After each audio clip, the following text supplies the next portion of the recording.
Your translator is lying to you. Those 5 words, whispered by a terrified waitress to a billionaire she'd never met, stopped a $30 million fraud dead in its tracks. But Claire Bennett wasn't supposed to speak. She was supposed to stay invisible, keep her head down, and survive another shift carrying wine to people who never looked at her twice.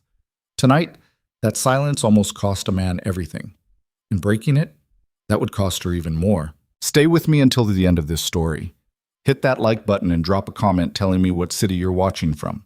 I want to see how far Claire's story travels. The rain hit Sydney like it had a grudge. Not the gentle kind that tapped politely on windows.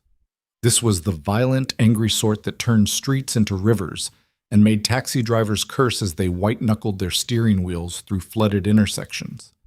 The kind of storm that made people run for cover and wonder what they'd done to piss off the weather gods. Inside Le Bernardin, though, you'd never know the world outside was drowning. The restaurant sat on the 42nd floor of the Ashford Tower, all marble floors and crystal chandeliers, and the kind of quiet money that didn't need to announce itself. The type of place where a single bottle of wine cost more than most people's rent. Where conversations happened in hushed tones over seared scallops and black truffle risotto. Where deals worth more than small countries got made between the appetizer and the main course. Claire Bennett moved through it all like a ghost. At 30 years old, she'd perfected the art of being invisible. Keep your eyes down. Smile when spoken to. Don't speak unless absolutely necessary. Carry the tray steady, pour the wine smooth, and for God's sake, don't drop anything or you'll be paying it off for the next 6 months. Table 12 needs a refill on the Chateau Margaux, Marcus, the head waiter, snapped as he breezed past her.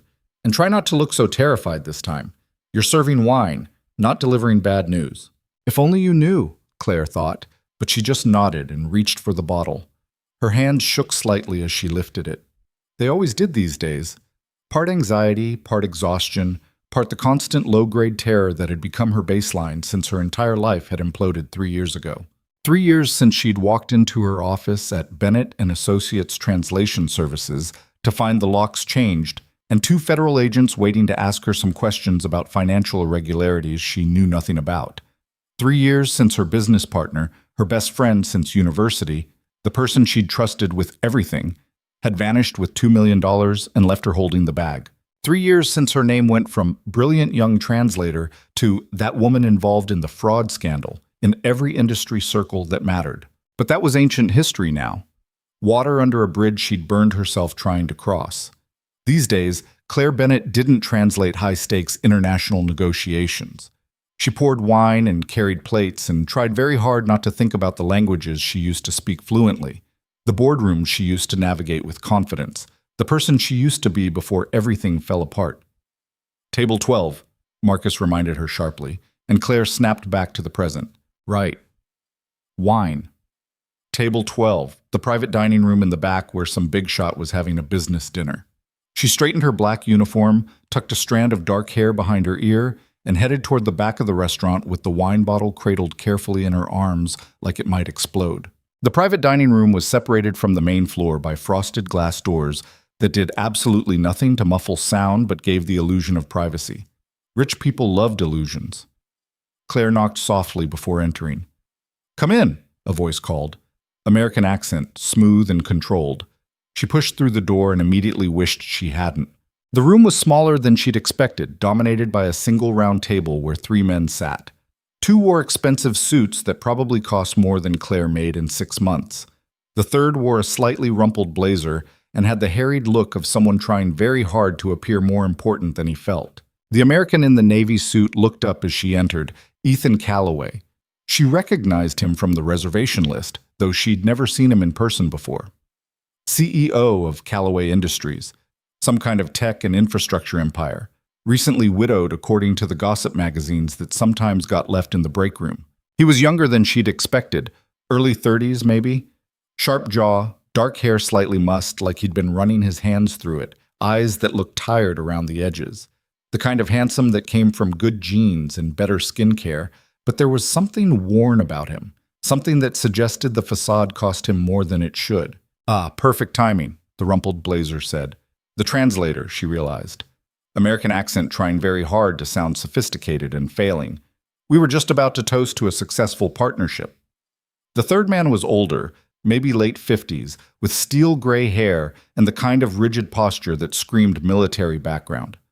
German, Claire's brain supplied automatically, picking up on the subtle tells in how he held himself, how his suit sat on his shoulders. She moved quietly around the table, refilling glasses with the practiced efficiency of someone who'd learned to be invisible. Don't make eye contact. Don't insert yourself into their conversation. Just pour the wine and leave. So we're agreed then, the translator was saying in English, his tone jovial. Your company handles the European distribution network. Mr. Calloway handles the Asia-Pacific expansion, and everyone makes a fortune. Mr. Mueller, would you like me to translate the final terms one more time before you sign? The German businessman nodded, and the translator launched into what was presumably a German translation of what he'd just said. Except it wasn't. Claire's hand froze mid-pour. She understood German, fluently. It had been one of her specialties back when she had a career instead of a uniform and an overwhelming sense of failure. She'd spent 2 years living in Berlin, had translated for the Australian embassy, had once simultaneously interpreted for a UN conference on international trade policy. And what the translator just said? That wasn't even close to what he'd claimed. Her heart started hammering against her ribs. Keep pouring, she told herself. This is none of your business. Just finish the table and leave. But she couldn't make her ears stop working. I told him the distribution rights are exclusive to his company for 5 years, the translator said smoothly in English, turning back to Ethan. He's very pleased with those terms. Then he switched to German again, and Claire's stomach dropped, because what he actually told the German investor was that the distribution rights were non-exclusive for 2 years, with significant penalty clauses if performance targets weren't met, terms that would effectively gut the entire agreement and shift all the risk onto Mueller's company, while Callaway Industries walked away with minimal exposure.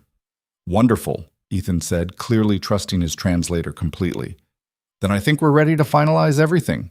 The translator smiled, Mueller smiled, Ethan smiled, and Claire stood there with a wine bottle in her shaking hands, watching a man about to sign a contract he didn't understand, being lied to by someone he trusted, walking straight into a trap that would cost him millions. Not your problem, she told herself firmly. You need this job. Your mother's treatment costs money you don't have. You cannot afford to get involved in other people's business disasters. You tried that once, and it destroyed your entire life. She finished pouring the last glass and moved toward the door. Just one more small detail, the translator was saying, about the quarterly reporting structure. More German, more lies. This time he was telling Mueller that the reporting requirements were minimal, quarterly summaries only. But what he told Ethan in English was that Mueller had agreed to weekly detailed reports with full financial disclosure. The numbers didn't even match up. Neither man would get what they thought they were agreeing to. The whole contract was a house of cards built on deliberate mistranslation. Claire's hand touched the door handle. Keep walking. If you could just initial here, Mr. Mueller, the translator said, sliding papers across the table. And Mr. Calloway, your signature here?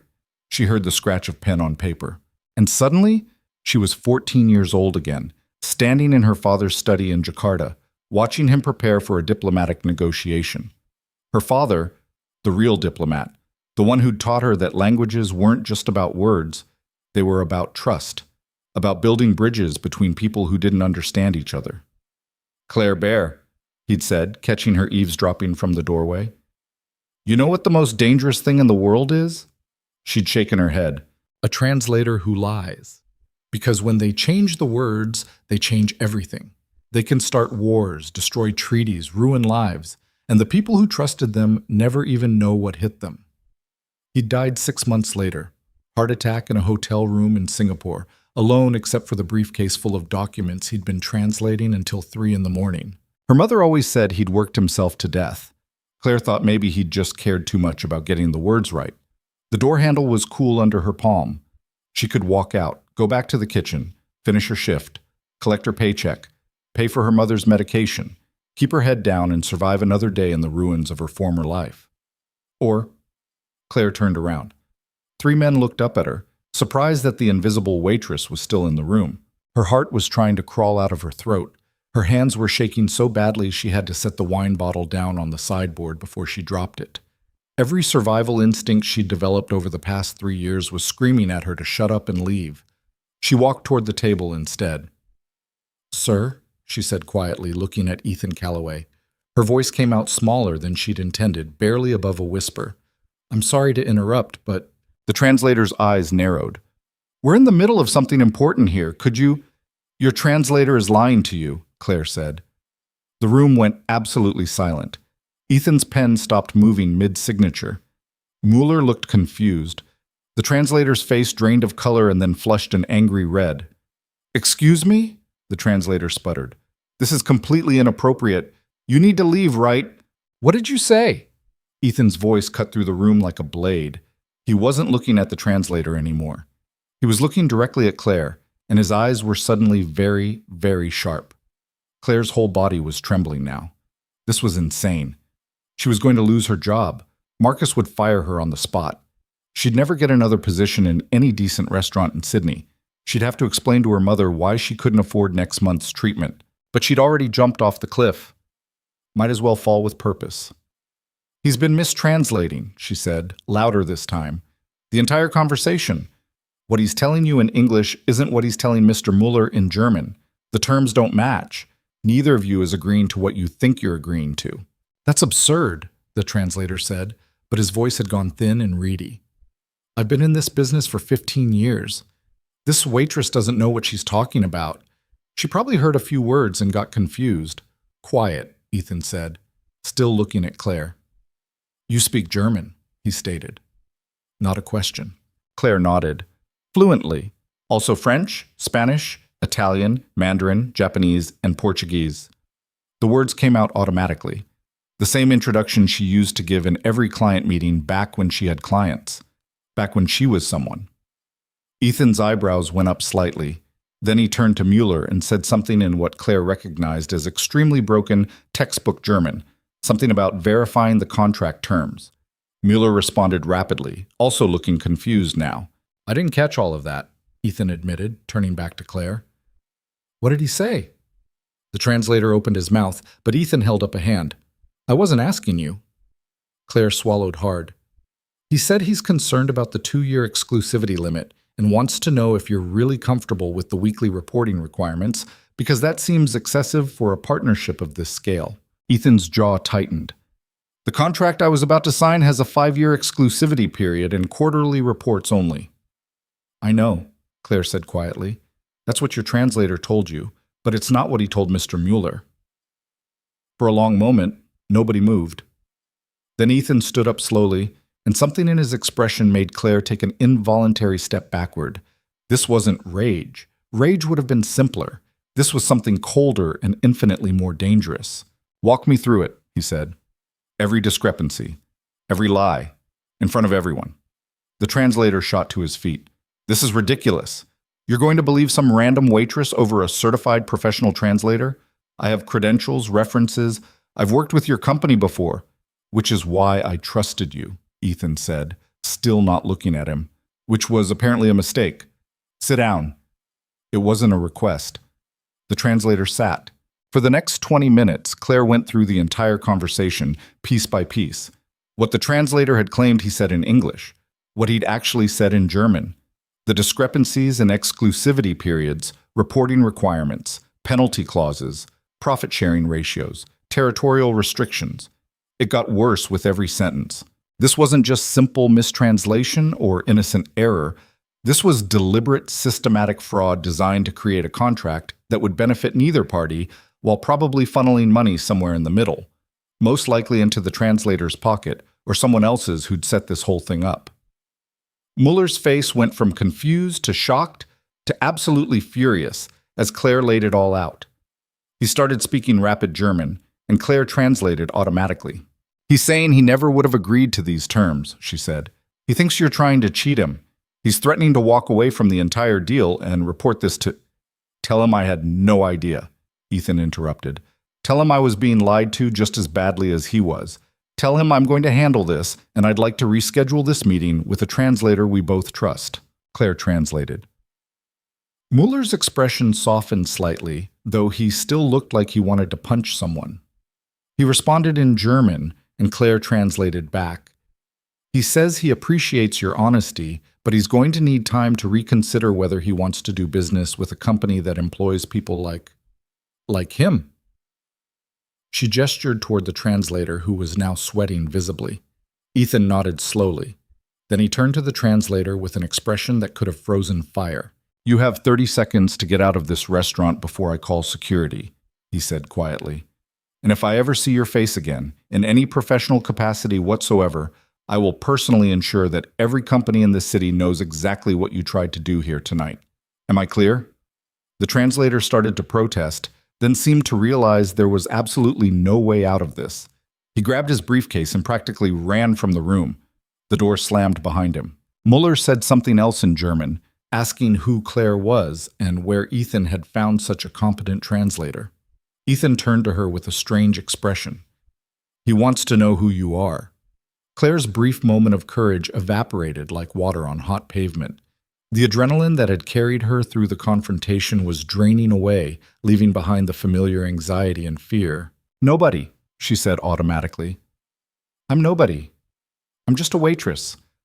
I should go. I'm sorry for interrupting your dinner." She turned toward the door, desperate to escape before the full reality of what she'd just done crashed down on her. "Wait," Ethan said. She froze. "What's your name?" "Claire," she whispered. "Claire Bennett." "Claire Bennett," he repeated, like he was filing it away somewhere. "Thank you.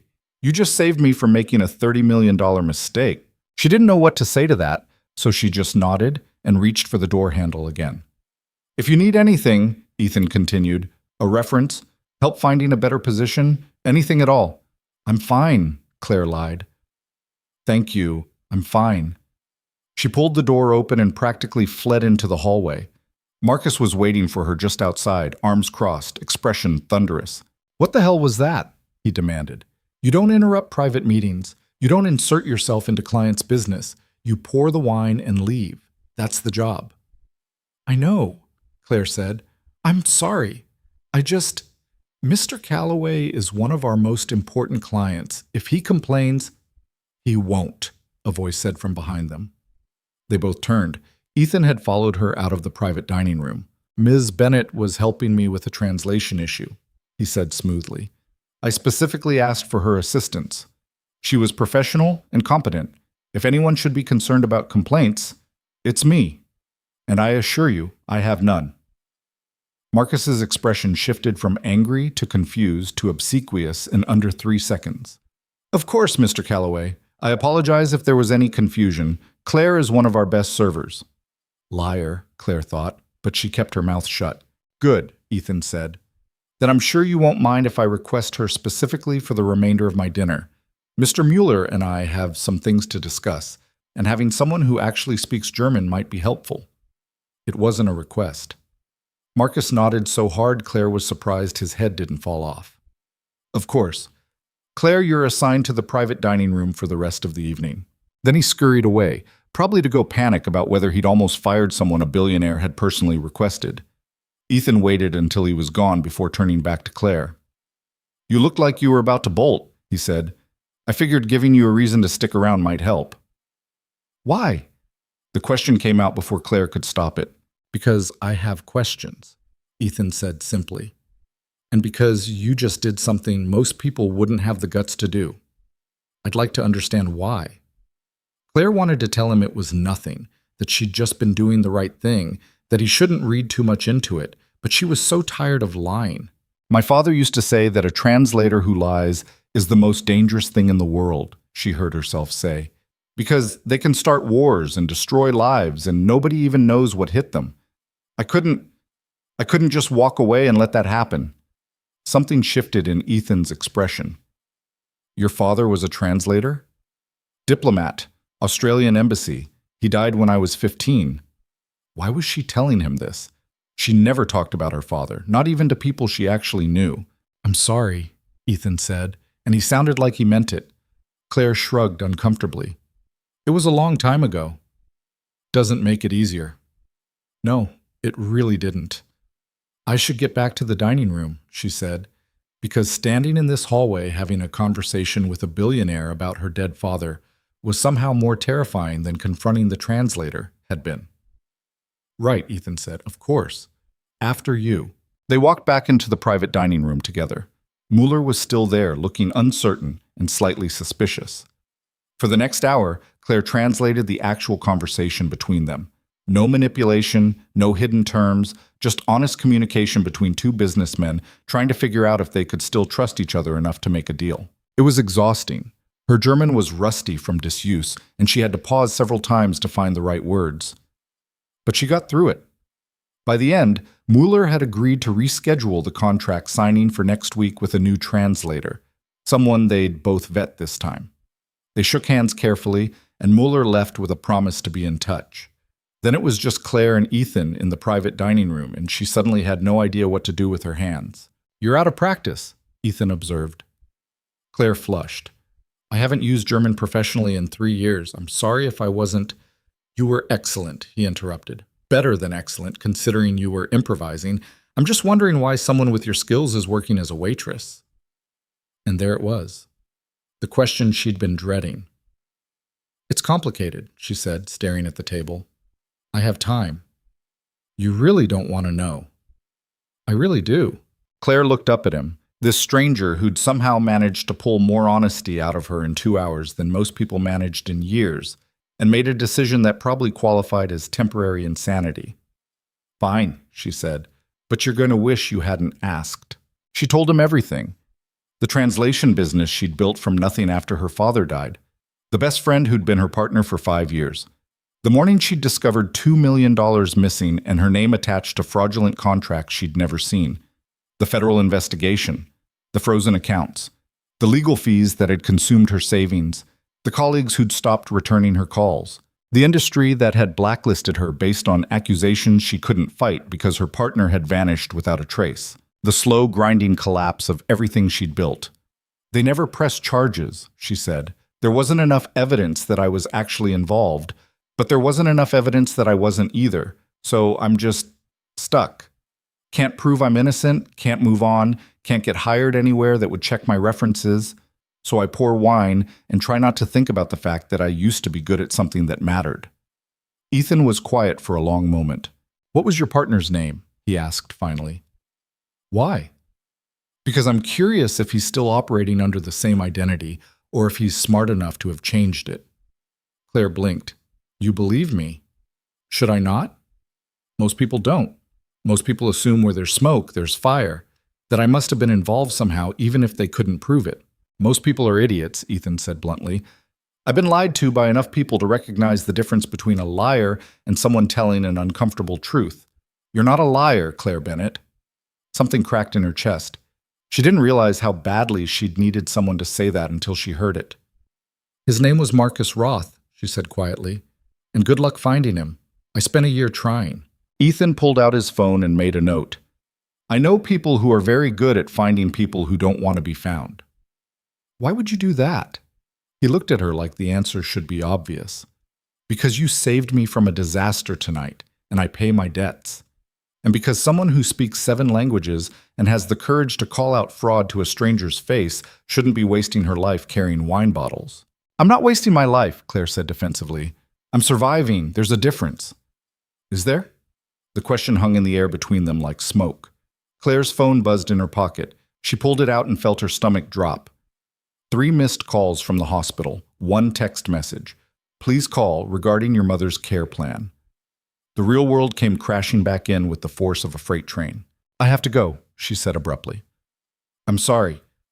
Thank you for everything, but I need to go," Ethan said immediately. "Is everything all right?" "I don't know. My mother's in the hospital. I should have been checking my phone." She was already moving toward the door when he called after her. "Claire." She stopped, turned. "This isn't finished," he said. "The conversation, the questions, the fact that you're wasted here. I'll be in touch." She didn't have time to argue, so she just nodded and ran. The hospital was 30 minutes away by taxi and good traffic. Tonight, with the storm still raging, it took almost an hour.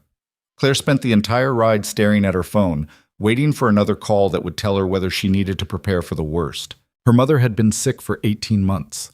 Stage 4 pancreatic cancer. The kind that came with pamphlets about managing expectations and doctors who spoke in careful euphemisms about quality of life instead of survival rates. The experimental treatment they'd started 3 months ago was the last option, and it cost more money than Claire could even conceptualize, even with insurance that barely covered a fraction. Hence the waitressing, hence the crushing poverty, hence the complete inability to fix her ruined reputation because every spare dollar went to keeping her mother alive for one more month. When she finally burst through the hospital doors, soaking wet and breathing hard, a nurse directed her to her mother's room on the 4th floor. Isabel Bennett was awake, which was good. She looked exhausted, which was normal, but she was smiling, which was unexpected. "There you are," her mother said. "I was wondering how long it would take them to track you down."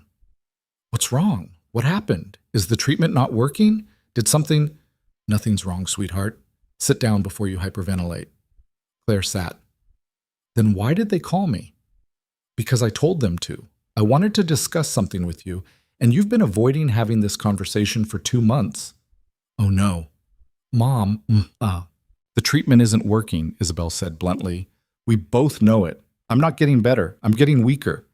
And you're spending money you don't have to buy me a few extra months that aren't particularly pleasant for anyone involved." "Stop," Claire said. "We're not having this conversation." "Yes, we are.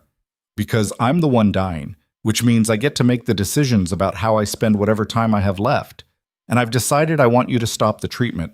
The words hit like a physical blow. "No," Claire said.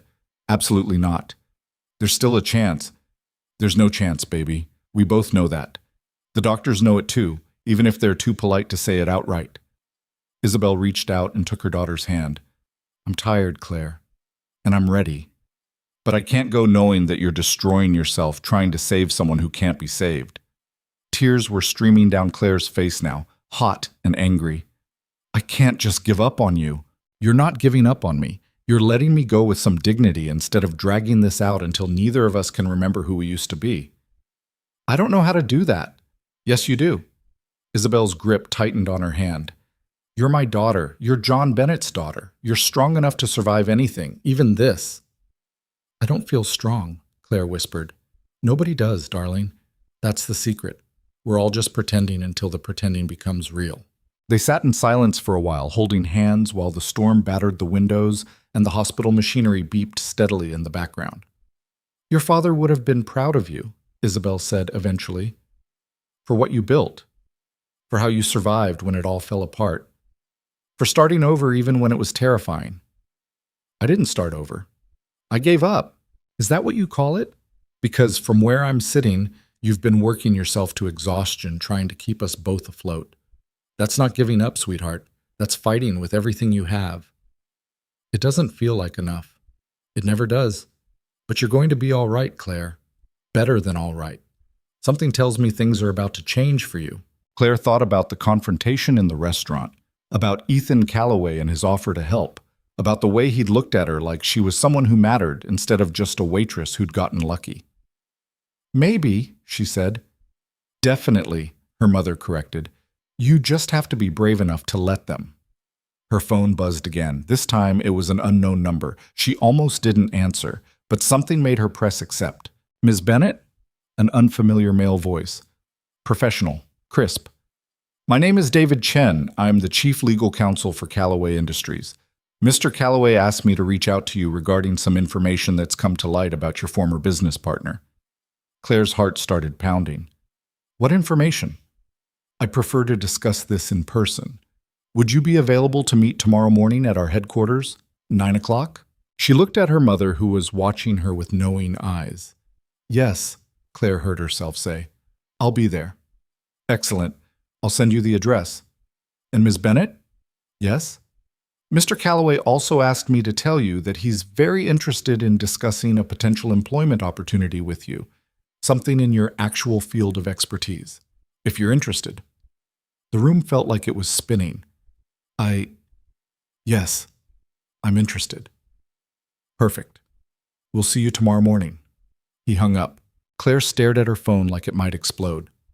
"See?" her mother said softly. "Things are changing already." "This is insane," Claire said. "I met him 3 hours ago. I saved him from one bad contract. That's not enough reason to—" "Maybe it is," Maybe he sees something in you that you've forgotten how to see in yourself. Isabel smiled. Your father always said the right words at the right time could change everything. Maybe tonight you said the right words. Maybe. Or maybe this was all going to blow up in her face like everything else in her life had. But standing there in that hospital room with her mother's hand in hers and a phone call that might mean everything or nothing, Claire made a decision. She was going to show up tomorrow morning. She was going to walk into Callaway Industries headquarters. She was going to face whatever this was head on instead of running away. Because her mother was right about one thing. She was John Bennett's daughter, and she was done being invisible. Claire didn't sleep. She lay in her cramped studio apartment, staring at the water-stained ceiling, listening to her upstairs neighbor's television blare some late-night infomercial, and tried to convince herself that showing up at Callaway Industries tomorrow wasn't the stupidest decision she'd ever made. The list of stupid decisions was pretty long, though. Trusting Marcus Roth, not checking the company accounts more carefully, believing that hard work and talent were enough to protect her from betrayal. So maybe one more wouldn't kill her. Probably.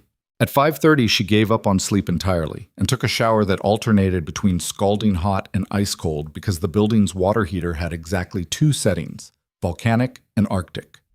She stood under the spray trying to remember the last time she'd walked into a corporate office as something other than a delivery person or a janitor. 3 years. 3 years since she'd worn anything other than a waitress uniform or clearance rack jeans. 3 years since she'd had to think about making an impression that didn't involve memorizing wine pairings. Her closet was a graveyard of her former life. She pushed past the black work pants and white button-downs until she found it. The gray blazer she'd worn to client meetings back when she had clients. It smelled like mothballs and broken dreams, but it still fit. Barely. She'd lost weight since then. The kind of weight you lose when you're too stressed to eat properly and too poor to eat well. She paired it with the only decent blouse she still owned and the black pants that didn't have a wine stain on them. Professional enough to not look homeless. Plain enough to not look like she was trying too hard. In the bathroom mirror, she looked like a child playing dress-up in her mother's clothes. You can do this, she told her reflection. Her reflection looked skeptical. By 7:30, she was on the train heading into the city, clutching her phone with the address that David Chen had sent her. The morning commute was packed with people in expensive suits, carrying expensive coffee, all of them looking tired and important and like they belonged in the world Claire used to inhabit. She felt like an imposter, like any second someone would point at her and shout that she didn't belong here, that she should go back to carrying wine bottles and keeping her mouth shut. Callaway Industries was headquartered in one of those gleaming glass towers that made you feel insignificant just by existing near it. 63 floors of steel and ambition, with a lobby that looked like it cost more than Claire would make in 10 lifetimes. Security stopped her at the desk. Name and purpose of visit, the guard said without looking up. Claire Bennett, I have a meeting with David Chen at 9. The guard typed something into his computer, frowned, typed some more. Claire's stomach clenched. This was it. They'd realized they'd made a mistake. There was no meeting. Ethan Callaway had sobered up from whatever temporary insanity had possessed him last night and rescinded the invitation. 57th floor, the guard said finally, handing her a visitor badge. Elevators are to your left. Mr. Chen's assistant will meet you when you arrive. Claire took the badge with shaking hands and headed for the elevators before he could change his mind. The ride-up was smooth and silent and utterly terrifying. She watched the floor numbers climb and tried to remember how to breathe normally. By the time the doors opened on the 57th floor, her heart was doing gymnastics in her chest. A woman in a crisp navy dress was waiting for her. Mid-40s, perfect posture, the kind of efficient warmth that came from years of managing other people's chaos. Ms. Bennett, I'm Jennifer Park, Mr. Chen's assistant. He's just finishing up a call, but he'll be with you shortly. Can I get you some coffee? Water? Water would be great, Claire managed. Her throat was so dry she could barely speak. Jennifer led her through an open office space where people worked at sleek desks with multiple monitors, everyone looking focused and competent and like they knew exactly what they were doing with their lives. They passed conference rooms with glass walls, breakout spaces with expensive-looking furniture, and artwork that probably cost more than Claire's annual rent. This was a different universe, one she'd glimpsed before, back when she'd been building her own company. But she'd never quite made it to this level. This was Fortune 500 territory. This was where the real money lived. Jennifer showed her to a small conference room with a view that overlooked half of Sydney. "Make yourself comfortable. Mr. Chen will be right in." Then she was gone, and Claire was alone with the view and her anxiety. She checked her phone. 8:53, 7 minutes early. Was that good? Did she look too eager? Should she have arrived exactly on time? "Stop it," she muttered to herself. "You're a 30-year-old woman, not a teenager at her first job interview." Except it felt exactly like that. The door opened at 8:59. David Chen was younger than she'd expected from his voice, maybe late 30s, with sharp eyes behind wire-rimmed glasses, and the kind of composed energy that suggested he didn't waste time on anything that didn't matter. "Ms. Bennett, thank you for coming." He shook her hand with exactly the right amount of pressure. Professional, confident. "I appreciate you making time on short notice." "Of course," Claire said, trying to match his tone. "Your message sounded important." "It is." He set down a leather portfolio and took the seat across from her. "Mr. Calloway briefed me on the situation with the translator last night, and I took the liberty of doing some digging into your background. I hope you don't mind." Claire's stomach dropped. "What kind of digging?" "The legal kind. I pulled the federal investigation records from your case 3 years ago, reviewed the evidence, talked to a few people who were involved in the investigation." He paused. "I also found Marcus Roth." The room tilted. "What?" "He's been operating under the name Michael Ross for the past 2 years, currently living in Singapore, running a consulting business that specializes in, and you're going to love this, international contract negotiation and translation services." Claire couldn't breathe. She'd spent a year searching for Marcus, hired a private investigator she couldn't afford who'd come up empty, filed reports with every relevant authority who'd basically told her there was nothing they could do without more evidence. And this man had found him in less than 12 hours. "How?" The word came out as barely a whisper. "I'm very good at my job," David said simply, "and I have access to resources most people don't." He slid a folder across the table. "This is everything we found. Bank records showing transfers from the account he cleaned out, property records under his new name, business registration, even some photos from his company's website." Claire opened the folder with trembling hands. There he was, older, different haircut, but unmistakably Marcus Roth smiling at the camera in a professional headshot, looking successful and respectable, and like he hadn't destroyed someone's entire life for $2 million. "I'm going to be sick," she said. "Understandable." David pushed a water glass toward her. "Take your time." She drank half the glass in one go, trying to process what she was seeing. "Why? Why did you do this?" "Because Mr. Calloway asked me to. And because when I reviewed your case, it became very clear that you got spectacularly screwed by a justice system that couldn't be bothered to actually investigate properly." "So what happens now?" Claire asked. Can we do anything with this?" "That depends on what you want. We can report him to the authorities in Singapore. We can file a civil suit. We can do nothing at all and just sit on this information. It's your call." It should have been an easy decision. Marcus had ruined her. He deserved to be exposed, prosecuted, punished for what he'd done. But Claire had learned the hard way that justice was expensive and uncertain and exhausting. "What do you think I should do?" she asked. David leaned back in his chair, studying her. "Honestly, I think you should let us handle it. I have colleagues in Singapore who can ensure the right people see this information. It won't happen overnight, but it will happen. In the meantime, I think you should focus on moving forward instead of looking backward." "Moving forward how?" "By accepting the job Mr. Calloway wants to offer you." There it was, the other shoe dropping. "I don't understand," Claire said carefully. "He doesn't know me. I helped him one time. That's not a reason to "He needs a new head of translation services," David interrupted. "The translator from last night? Turns out he wasn't the only problem. We've been having issues with our international contracts for months. Misunderstandings, delays, terms that don't quite match up between parties. Nothing as blatant as last night, but enough to cause problems." "And you think I can fix that?" "Mr. Calloway thinks you can. After reviewing your background, your actual background, not the fraudulent scandal, I'm inclined to agree. You built a successful translation business from scratch. You speak 7 languages fluently. You have a reputation for integrity that even your enemies couldn't completely destroy. That's exactly what we need." Claire's head was spinning. I haven't worked as a professional translator in 3 years. I'm rusty. I told you that last night. Rust wears off with practice. Talent doesn't disappear just because you stopped using it for a while. This is insane, Claire said.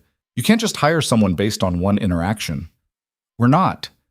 We're hiring you based on 15 years of proven excellence, 7 fluent languages, and the fact that you risked your job to call out fraud when you saw it. The rest is just details. The door opened before Claire could respond. Ethan Calloway walked in carrying 2 coffee cups and looking significantly less polished than he had last night. His suit was perfect, but there were shadows under his eyes and his tie was slightly crooked like he'd done it in a hurry. "Sorry I'm late," he said, setting one of the coffee cups in front of Claire. "My son decided this morning was the perfect time to have a meltdown about wearing shoes to school. Apparently shoes are tyranny." The image was so unexpected, this billionaire CEO arguing with a small child about footwear, that Claire almost laughed. "How old is he?" she asked. 5, going on 15. Ethan took the seat next to David. "Did Chen walk you through everything?" "He found Marcus Roth," Claire said. "Michael Ross," David corrected. "Right, that." Ethan took a sip of his coffee. "We can discuss what to do about him later. First, I want to talk about the job offer." "Mr. Chen mentioned it. And what do you think?" Claire looked between them. David with his composed professionalism. Ethan with his rumpled tie and tired eyes. 2 men who should have been complete strangers offering her a lifeline she didn't know how to accept. "I think you're both crazy," she said honestly. "I think you're making a decision based on incomplete information and one night where I happened to be in the right place at the right time. I think this is a terrible idea." "But," Ethan prompted, "but I don't have a lot of other options right now, so if you're serious about this, I'm willing to try. With some conditions." Ethan raised an eyebrow. "Go ahead." "I want a probationary period, 3 months. If it's not working out, either side can walk away. No hard feelings. I want to meet your team before I accept, the people I'd be working with. And I want it in writing that if this goes sideways, you won't hold it against me when I'm looking for my next job." "Done," Ethan said immediately. "You didn't even think about it." "I don't need to. Those are all reasonable requests. Chen, can you draft something up?" David was already making notes. "I'll have a contract ready by this afternoon." This was happening too fast. Claire felt like she was on a train that had already left the station, and she'd forgotten to check where it was going. "Can I ask you something?" she said, looking at Ethan. "Why are you doing this? And don't tell me it's just because I helped you last night. People don't hire strangers for executive positions because of one good deed." Ethan was quiet for a moment, turning his coffee cup in his hands. "My wife died 2 years ago," he said finally. "Car accident. She was coming home from a work event. Some drunk driver ran a red light, and just like that, she was gone. Left me alone with a 3-year-old who didn't understand why his mother wasn't coming home." Claire's throat tightened. She hadn't expected that level of honesty. "I'm sorry," she said. "Everyone is," Ethan said. "That's what they all say. I'm sorry for your loss. She was such a wonderful person. If there's anything I can do..." But nobody actually does anything. They just say the words and move on. He looked up at her then, and his eyes were harder than they'd been a moment ago. "You know what the worst part is? People started treating me differently. Like I was broken, fragile. Like I couldn't be trusted to make good decisions because I was grieving. My own board tried to push me out, said I needed to step down temporarily to focus on my family. Translation: they thought I was too emotionally compromised to run the company." "That's horrible," Claire said. "It was. But it taught me something important. When everything in your life falls apart, you learn very quickly who actually sees you as a person and who just sees a problem to manage." He leaned forward, his gaze intense. "Last night, you could have walked away. You should have walked away. You had every reason to keep your head down and protect yourself. But you didn't. You saw something wrong and you spoke up, even though it could have cost you everything. That tells me more about who you are than any resume ever could." Claire didn't know what to say to that. "I'm hiring you because I need people around me who I can trust," Ethan continued. "People who will tell me the truth even when it's uncomfortable. People who understand what it's like to have everything fall apart and have to rebuild from nothing. You've been there. You get it. That's worth more than experience." "I could still screw this up," Claire said quietly. "You could. So could I. But I'd rather fail working with someone who gives a damn than succeed with people who are just going through the motions. He stood up. Think about it. Take the day. Talk to the team. See if this is something you actually want. But I hope you say yes, Claire. I really do. Then he was gone, leaving Claire alone with David Chen and a job offer that felt like either a miracle or a disaster waiting to happen. He means it, you know, David said after a moment. The part about needing people he can trust. The last 2 years have been rough on him. The board situation, raising his son alone, trying to run a company while dealing with grief that doesn't care about quarterly earnings reports. Why are you telling me this? Claire asked. Because if you take this job, you should know what you're walking into.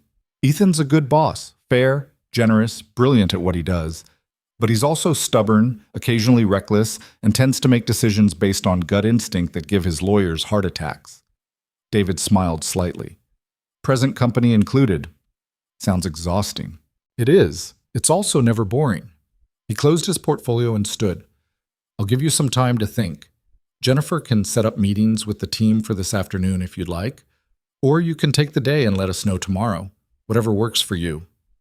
Claire stayed in the conference room after he left, staring out at the view of Sydney spread beneath her like a promise. This was insane. She should walk away. Go back to the restaurant, keep her head down, survive like she'd been surviving for the past 3 years. But her mother's voice echoed in her head. You're going to be all right, Claire. Better than all right. Something tells me things are about to change for you. Her phone buzzed, a text from the hospital. Your mother asked me to tell you she's proud of you, whatever you decide. Nurse Patterson. Claire blinked back tears and made her decision. She met the team that afternoon. There were 12 people in the translation services department, and they all looked varying degrees of skeptical when Jennifer introduced her as their potential new director. Claire didn't blame them. She'd be skeptical too if some stranger showed up claiming to speak 7 languages and got hired based on one dramatic confrontation. The current acting head was a woman named Patricia Mendoza, who'd been with the company for 8 years and clearly resented being passed over for the permanent position. So you speak 7 languages, Patricia said, her tone making it clear she didn't believe it. That's impressive. Most people exaggerate their skills on their resume. I'm not exaggerating, Claire said evenly. Would you like me to demonstrate? Sure, let's start with Mandarin. Tell me about your experience with technical translation in Chinese. They spent the next 20 minutes with Patricia firing questions in various languages, testing Claire's vocabulary, her grammar, her understanding of cultural nuances. It was clearly meant to be intimidating. It was also the most alive Claire had felt in 3 years. She answered in fluent Mandarin, then switched to Japanese when Patricia changed tactics, then to Portuguese when Patricia tried to catch her off guard. She discussed the differences between European and Brazilian Portuguese, explained the challenges of translating legal documents from German, talked about the importance of understanding context in Spanish, because the same word could mean completely different things in Mexico versus Argentina. By the end, Patricia's skepticism had shifted to grudging respect. Okay, she admitted, you know your stuff. But knowing languages isn't the same as managing a team or handling the corporate politics that come with this job. You're right, Claire said. I'm going to mess up. Probably a lot at first. Which is why I'm going to need people who actually know what they're doing to help me figure it out. People like you. Patricia blinked. What? You've been here 8 years. You know how this company works. You know the clients, the processes, the problems that I'm going to walk into blind. I can speak the languages, but I can't do this job without people who understand the context. So if I take this position, I'm going to need you, if you're willing. It was a gamble. Patricia could have told her to go to hell, could have decided that working under someone with less experience was an insult. Instead, she nodded slowly. I can work with that. The rest of the team seemed to relax after that. They spent the next hour walking Claire through current projects, explaining the workflow, pointing out the problems they'd been dealing with, translation requests that sat in limbo for weeks, clients who got frustrated with delays, contracts that came back with errors no one caught until it was too late. It was a mess. But it was a mess Claire understood. By the time she left the building at 5:30, her brain was overflowing with information and her feet hurt from walking around in heels she wasn't used to wearing anymore. But she felt something she hadn't felt in a long time. Hope. She called her mother from the train. "How did it go?" Isabel asked. She sounded tired but alert. "I think I'm going to take the job." "Of course you are. I would have disowned you if you didn't." Claire laughed despite herself. "It's crazy, Mom. I don't know what I'm doing. I'm going to screw up." "Probably, but you'll figure it out. You always do." "I'm scared." "Good. Being scared means you care about getting it right. It's the people who aren't scared who make the really stupid mistakes." They talked for a few more minutes before Isabel needed to rest. Before hanging up, her mother said, "Your father would tell you that words are bridges. You're just learning how to build them again." Claire sat with that thought all the way home. The contract arrived by email at 7 that evening. David Chen had been thorough. 3-month probationary period. Salary that made Claire's eyes water. Benefits that included health insurance comprehensive enough to actually help with her mother's care, and a clause stating that if the arrangement didn't work out, Callaway Industries would provide a professional reference for her next position. It was everything she'd asked for, and more than she'd expected. She signed it before she could talk herself out of it. Her phone rang 30 seconds later. Ethan. "You signed," he said. "I signed." "Good. Start Monday, 9 o'clock. Patricia will help you get oriented." "Thank you," Claire said, "for taking a chance on someone you barely know. Thank you for being someone worth taking a chance on." He paused. "Fair warning. The learning curve is going to be brutal. We have 3 major contracts in negotiation right now, all of them in different languages, and they're all behind schedule because our previous translators were either incompetent or actively sabotaging us. No pressure then. None at all." She could hear the smile in his voice. "Get some rest this weekend. You're going to need it." He hung up. Claire sat in her tiny apartment looking at the signed contract on her phone and tried to process the fact that her life had just changed completely in the span of 24 hours. One conversation, one moment of courage, one billionaire who believed in people instead of just resumes. It shouldn't have been enough. But somehow, impossibly, it was. She went back to the restaurant that Friday to give her notice. Marcus, the head waiter, looked annoyed but not particularly surprised. "Corporate job?" he asked. "Something like that." "Well, good luck. Try not to get yourself fired for sticking your nose where it doesn't belong." Claire smiled sweetly. "I'll do my best." She worked her final shift that Saturday night, carrying wine bottles and clearing plates and being invisible one last time. Several of the other servers asked where she was going, what she'd be doing. She kept her answers vague, partially because she didn't want to jinx anything, and partially because she still couldn't quite believe it was real. On Sunday, she went to see her mother. Isabel was having a good day, alert and comfortable, with enough energy to sit up and have an actual conversation instead of drifting in and out of medicated sleep. "Tomorrow's the big day," she said. "Are you ready?" "Absolutely not," Claire admitted. "I'm terrified." "Perfect. That means you're taking it seriously." Isabel reached for her hand. "I want you to promise me something." "What?" "Stop punishing yourself for what happened 3 years ago. You didn't do anything wrong. You trusted someone who betrayed you. That's not a character flaw, sweetheart. That's just bad luck." "It feels like more than luck," Claire said quietly. "I know, but it wasn't. Marcus Roth is a con artist who saw an opportunity and took it. You were his victim, not his accomplice. And you've spent 3 years acting like you deserved what happened to you. You didn't. So stop." "I don't know how to do that." "Yes, you do. You start by showing up tomorrow and doing the job. You stop apologizing for being good at things. You stop making yourself small because you're afraid of taking up space. You be the person your father raised you to be." Tears were running down Claire's face. "I miss him. I miss who I was when he was alive." "Me too, baby. Every single day." Isabel squeezed her hand. "But he wouldn't want you to stay stuck in the past. He'd want you to move forward, build new bridges, connect people again." "Words build bridges," Claire whispered, remembering. Exactly. So go build something, sweetheart. Stop hiding from the world and show them what you can do." Claire left the hospital feeling lighter than she had in years. Like maybe her mother was right. Maybe it was time to stop punishing herself for surviving. That night she couldn't sleep again, but this time it wasn't from anxiety. It was anticipation. Monday morning arrived with startling clarity. Bright sunshine after days of storms. The kind of weather that felt like a sign, even though Claire didn't really believe in signs. She put on the gray blazer one more time, practiced her professional smile in the mirror, and headed to Callaway Industries to start her new life. Or possibly destroy it spectacularly. Either way, she was done being invisible. The first week nearly killed her.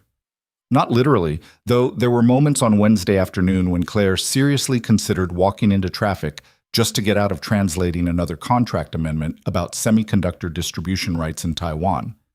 But close enough. The problem wasn't the languages. Those came back faster than she'd expected, muscle memory kicking in after 3 years of disuse. By day 2, she was dreaming in German again, waking up with Portuguese phrases on her tongue, thinking in Mandarin while she brushed her teeth. No, the problem was everything else. The corporate politics she'd forgotten how to navigate. The endless meetings where people talked for 45 minutes without actually saying anything useful. The email chains that spawned like hydras. Answer one question and 3 more appeared in its place. The constant pressure of being the new person, the one everyone was watching to see if she'd fail. Patricia helped. More than Claire had any right to expect, honestly. The older woman took her through the current project list on Monday morning with the grim efficiency of a battlefield medic triaging casualties. This one's bleeding out, Patricia said, pointing to a Japanese contract that was 3 weeks overdue. Clients threatening to walk. Previous translator kept mixing up formal and casual registers, which apparently offended everyone involved. You'll need to start over from scratch. Great, Claire muttered, already making notes. This one's stable but complicated. A French negotiation for some kind of luxury goods distribution. Both parties are being deliberately vague about terms because nobody wants to commit to anything concrete. Your job is to translate the vagueness without accidentally creating clarity that pisses everyone off. That sounds impossible. It is. Welcome to corporate translation. Patricia flipped to the next file. And this one is the migraine that keeps on giving. German pharmaceutical company, Chinese manufacturing partner, negotiations happening in English because nobody trusts anybody, and every single email chain devolves into arguments about whose translation is more accurate. Claire's head was already pounding. How many active projects are there total? 47. 12 are critical, 23 are important. The rest are routine but still need attention, or they'll become critical. Patricia looked at her over her reading glasses. Any questions? Yeah. How the hell did the previous director manage all this? He didn't. That's why everything's a disaster. Patricia closed the file. He spent most of his time playing golf with executives and delegating everything to translators who weren't qualified to handle it. Hence the mess you inherited. Hence the mess, Claire repeated weakly. By Tuesday afternoon, she'd made it through exactly 3 of the critical projects and discovered 2 more problems the previous director had swept under the rug. A Spanish contract with inverted penalty clauses that would cost the company millions if anyone actually enforced them. A Mandarin agreement where someone had confused, simplified, and traditional characters in a way that completely changed the meaning of a key provision. How did nobody catch this? Claire demanded, staring at her screen in disbelief. Nobody was looking, Patricia said from the desk next to hers, and the clients probably assumed we knew what we were doing. We absolutely did not know what we were doing. No, but we're fixing it now, so stop panicking and start drafting the correction memo. Claire drafted the memo. Then she drafted 17 other memos, reviewed 6 contracts, handled a crisis involving a Korean client who'd received the wrong version of an agreement, and stayed at the office until 9 p.m. trying to catch up on everything she'd missed while handling the previous emergencies.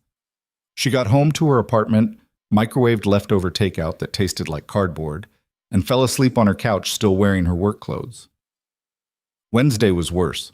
The German pharmaceutical negotiation exploded before she'd even finished her first coffee. Both parties showed up to the video conference furious about something, started yelling at each other in 3 different languages, and expected Claire to translate the yelling accurately while also somehow calming everyone down. She managed it. Barely. By the time the call ended 2 hours later, she had a stress headache that felt like someone was driving nails into her skull, and a new appreciation for why her father had died of a heart attack at 49. You handled that well, Ethan said from the doorway of the conference room. Claire jumped. She hadn't realized he'd been watching. I thought they were going to start throwing things at each other through the screen, she said. They've done worse. Last month, one of them rage quit a negotiation by literally flipping the table. Ethan came into the room and closed the door behind him. You look exhausted. I am exhausted. Your previous director left me with 47 active disasters and apparently no functional system for managing any of them. I know. I'm sorry. If I'd realized how bad it was, I would have warned you. Would you? Claire asked. Or would you have worried I'd turn down the job? Ethan had the grace to look slightly guilty. Maybe both. Fantastic. She rubbed her temples, trying to massage away the headache. I'm starting to think you hired me just to watch me drown. I hired you because you're the first person in 3 years who actually gave a damn about getting the words right. He pulled out a chair and sat down across from her. But I also hired you because I knew you could handle this, even if it doesn't feel like you can right now. That's a lot of faith in someone you barely know. I'm good at reading people. It's kind of a job requirement when you're responsible for a company this size. He leaned back in his chair, studying her. You want to know what I saw when you walked into that restaurant and called out the translator? Not particularly. I saw someone who was terrified but did the right thing anyway. That's rare, Claire. Most people fold when it costs them something. You didn't. I almost did. I had my hand on the door handle. I was leaving. But you turned around. That's what matters. Claire didn't know what to say to that, so she changed the subject. Patricia said you had a board meeting this afternoon. How'd it go? Ethan's expression darkened. About as well as your conference call. A lot of yelling in corporate speak, everyone pretending to be civil while actually trying to knife each other under the table. Sounds fun. It's a nightmare. Half of them still think I should have stepped down after Sarah died. They smile at me in meetings and then try to undermine every decision I make. He ran a hand through his hair, making it stick up at odd angles.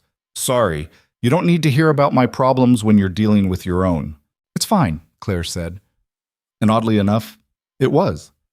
There was something almost comforting about knowing the CEO was drowning in his own disasters, same as her. Misery loves company or whatever. That got a short laugh out of him. Yeah, something like that.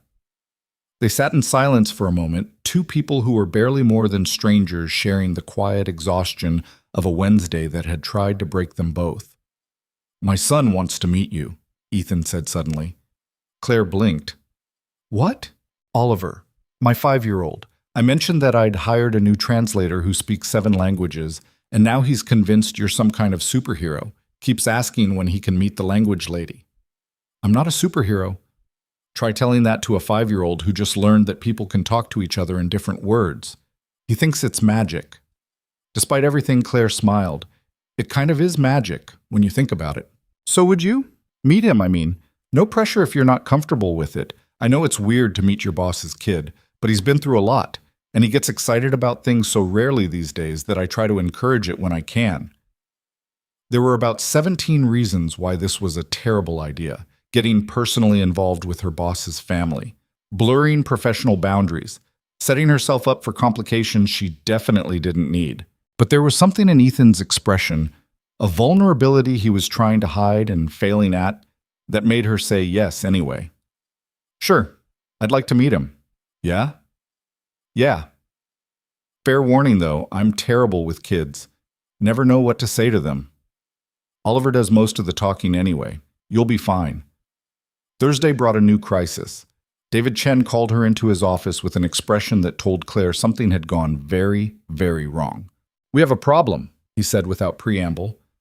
Remember the translator who tried to screw over the German deal? Hard to forget. He's suing us for wrongful termination and defamation. Claire felt her stomach drop. What? Claims Ethan fired him without cause and damaged his professional reputation by spreading false accusations about his competence. David slid a legal document across his desk. It's complete garbage, obviously, but garbage we still have to respond to. Claire read through the complaint, her anger building with every paragraph. The translator was claiming she'd fabricated the entire incident, that she'd mistranslated deliberately to make him look bad, that Ethan had conspired with her to get him fired so they could hire her instead. This is insane, she said. There were 3 people in that room, 4 if you count the waitress who served the wine. Everyone heard what he said. I know, but proving it in court is going to be expensive and time-consuming. And he knows that. This isn't about winning. It's about causing enough trouble that we settle just to make him go away. So what do we do? We fight. I'm not letting some con artist extort this company because he got caught being incompetent. David's expression was hard.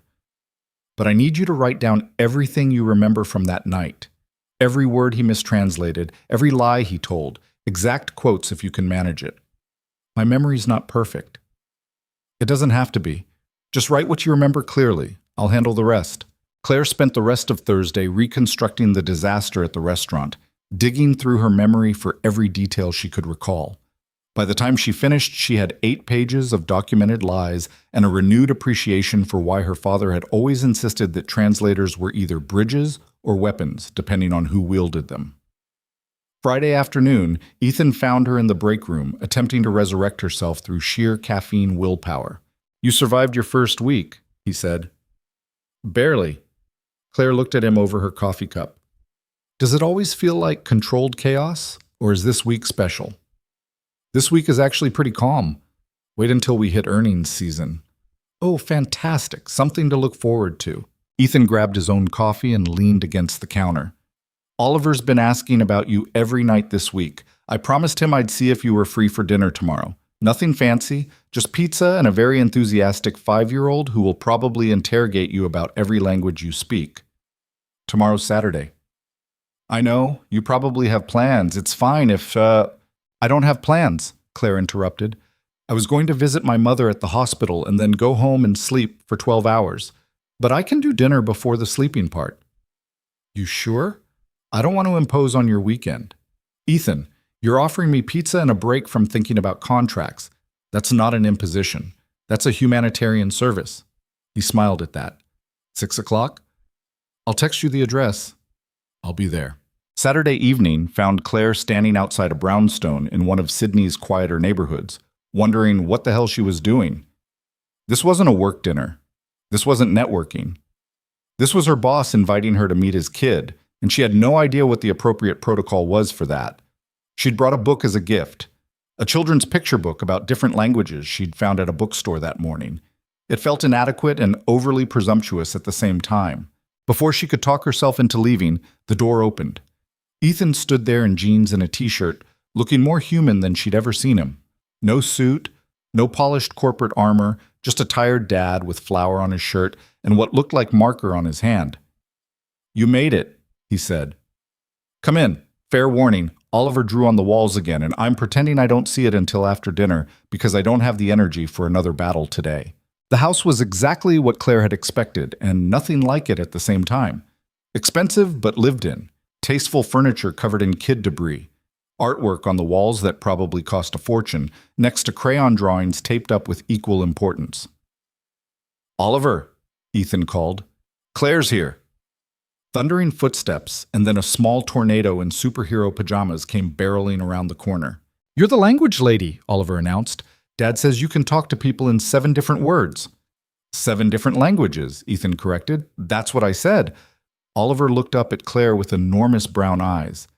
"Can you say something in all of them?" Claire crouched down to his eye level. "Sure. What should I say?" Say, Oliver is the coolest kid in the world in every language."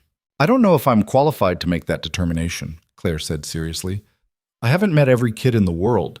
That seems like irresponsible journalism." Oliver giggled. "Just say it anyway." So she did.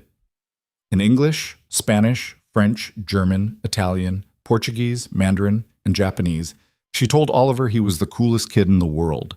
He made her repeat the Mandarin 3 times because he liked the way it sounded, and demanded she teach him how to say, "My dad is silly," in French.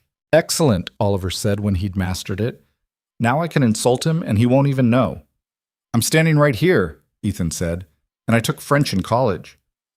"Yeah, but you're bad at it. You said so." "I said I was rusty. There's a difference." They ate pizza in the kitchen while Oliver peppered Claire with approximately 900 questions about languages and how they worked and why people couldn't just all speak the same words and whether she could talk to animals too because that would be really cool. "Different question," Ethan said eventually, rescuing Claire from explaining that no, she could not speak dog. "But along the same lines. Claire, why did you become a translator?" She hadn't expected that. "My dad was a diplomat. We moved around a lot when I was a kid. Indonesia, Japan, Brazil, France.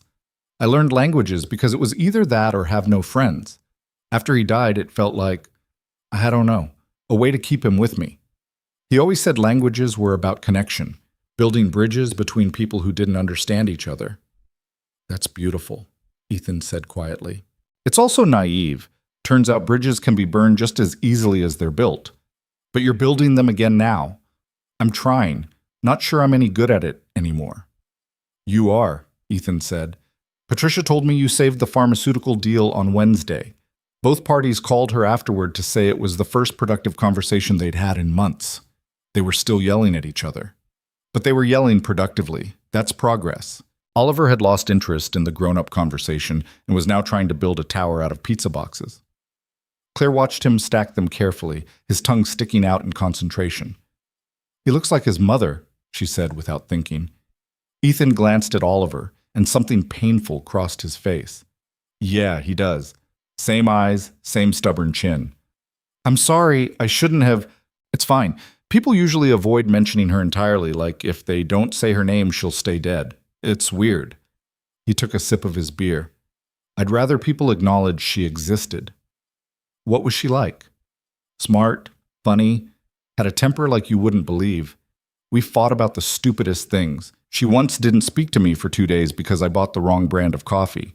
He smiled at the memory. But she loved fiercely. Oliver, me, her work. She didn't do anything halfway. How'd you meet? Grad school. She was studying architecture. I was doing my MBA. We ended up assigned to the same group project and spent the entire semester arguing about everything. I asked her out the day after our final presentation, figuring if we could survive 12 weeks of constant disagreement, we could probably survive anything. Turns out you couldn't, Claire said quietly. No, but not because we weren't good together, just because some drunk asshole made a bad choice and she was in the wrong place at the wrong time. He looked at Oliver, who'd successfully built a 4-box tower and was attempting 5. Worst part is Oliver barely remembers her. I show him pictures, tell him stories, but she's becoming this abstract concept instead of a real person. His mom. Not someone he actually knew. Claire's throat was tight. My dad died when I was 15, old enough to remember him clearly. Sometimes I think that makes it worse. I know exactly what I lost. Yeah, Ethan said. That sounds worse. They sat in silence for a moment, watching Oliver play. Can I ask you something personal? Ethan said eventually. Depends on how personal. Your mother.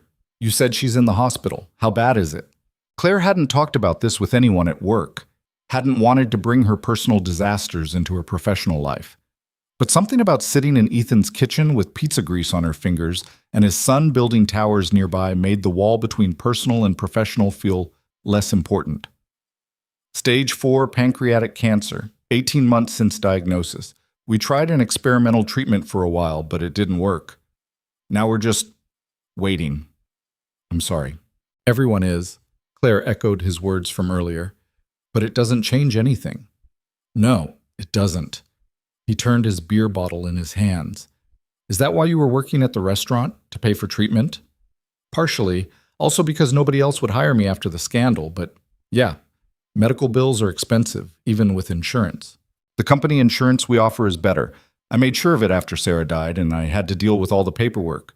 Should cover more of your mother's care. I know, I saw. She didn't know how to finish that sentence. It's more than I deserve. It's incredibly generous. It's making me feel guilty because I haven't earned it yet. It's just insurance, Ethan said, reading her expression. You don't have to feel weird about using it. I feel weird about everything right now. New job, new life, people being nice to me for no reason. It's disorienting. There's a reason. You're good at what you do. That's reason enough. Oliver's tower collapsed with a crash, and he looked devastated for approximately 3 seconds before deciding to build it again bigger. He bounces back fast, Claire observed. Has to. Life keeps knocking him down. Ethan stood up and started clearing plates. You want coffee? Dessert? Fair warning, the dessert is ice cream, and Oliver will demand you share with him. Ice cream sounds perfect. They moved to the living room with bowls of chocolate ice cream while Oliver narrated an elaborate story about superhero penguins who saved the world through teamwork and also ice breath. Claire had no idea if she was supposed to be following the plot or just nodding encouragingly. She chose nodding. By 8:30, Oliver was fighting sleep and losing. Ethan carried him upstairs for bed, and Claire could hear the muffled sounds of bedtime negotiation through the ceiling. 5 more minutes. We already did 5 more minutes 3 times. It's time to sleep, buddy. But I'm not tired. Your eyes are literally closing while you're talking. When Ethan came back downstairs, he looked exhausted. Sorry, bedtime is always a production. Don't apologize. He's a great kid. He is. Most of the time. The other times, he's a tiny terrorist who thinks bedtime is a personal attack. Ethan collapsed onto the couch next to her. Thanks for coming tonight. I know it's weird, your boss inviting you to family dinner, but Oliver needed something to be excited about. And honestly, so did I. It wasn't weird, Claire said. Or maybe it was, but in a good way. I haven't had dinner with people in, I can't remember how long, just me and takeout and silence most nights. That sounds lonely. It is, but it's been safer than trying to connect with people who might bail when things get complicated. She looked at him. You're going to ask why I'm telling you all this. I was thinking it. I don't know. Maybe because you told me about your wife. Maybe because I'm too tired to maintain professional boundaries. Maybe because you're the first person in 3 years who looked at me and saw someone capable instead of someone broken. You're not broken, Claire. Everyone keeps saying that. I'm starting to wonder if it's true. It is. He shifted to face her. You know what broken people do? They give up. They stop trying. They let the world convince them they're worthless and they accept it. You didn't do that. You survived. That's not broken. That's strength. Strength that got me exactly nowhere for 3 years. Strength that got you through 3 years until you were ready to move forward. There's a difference. Claire wanted to argue, but she was too exhausted and he was too close, and something about the way he was looking at her made her forget what she was going to say. I should go, she said instead. It's late and you're probably tired of me oversharing about my dysfunctional life. I'm not. Ethan stood when she did, walked her to the door. Same time next week, if you're free, Oliver will lose his mind if you don't come back. Just Oliver? The question came out before Claire could stop it. Too flirtatious, too familiar, too much honesty in her voice. Ethan looked at her for a long moment. No, not just Oliver. Her heart did something complicated in her chest. Next week then, she managed. Next week. She left before she could do something stupid like kiss him, or confess that she hadn't felt this comfortable with another person in longer than she could remember, or admit that she was starting to care about both the man and his kid in ways that were definitely not professional. The following week brought more chaos. The lawsuit from the Translator moved forward despite David Chen's attempts to get it dismissed. Patricia discovered 3 more critical projects that had been mishandled. The Japanese contract fell apart when the client decided they wanted different terms entirely. But Claire also had dinner with Ethan and Oliver on Saturday, and then the next Saturday, and the one after that. It became a routine. Pizza or pasta or takeout Chinese. Oliver's elaborate stories. Ethan's dry commentary. The easy conversation that happened when people stopped pretending everything was fine and just admitted life was messy. By the end of her 2nd month, Claire had her apartment under control, most of the critical projects stabilized, and something that felt dangerously close to happiness. Which, of course, was when everything exploded. David Chen called her on a Tuesday afternoon, his voice tight. We have a problem. Remember Marcus Roth? Or Michael Ross? Whatever he's calling himself these days? Claire's blood went cold. What about him? He's connected to the Translator lawsuit, and to your previous scandal, and possibly to some of the contract problems we've been having. David paused. Claire, I think someone's been sabotaging this company specifically to hurt Ethan, and I think your former partner is involved. The words hung in the air like smoke from a gun Claire hadn't known was pointed at her. Say that again, she said slowly, gripping her phone so hard her knuckles went white. Slowly, David's sigh crackled through the speaker. I've been going through financial records for the past 6 weeks, tracking the translation department's contract problems back to their source. The pattern didn't make sense at first.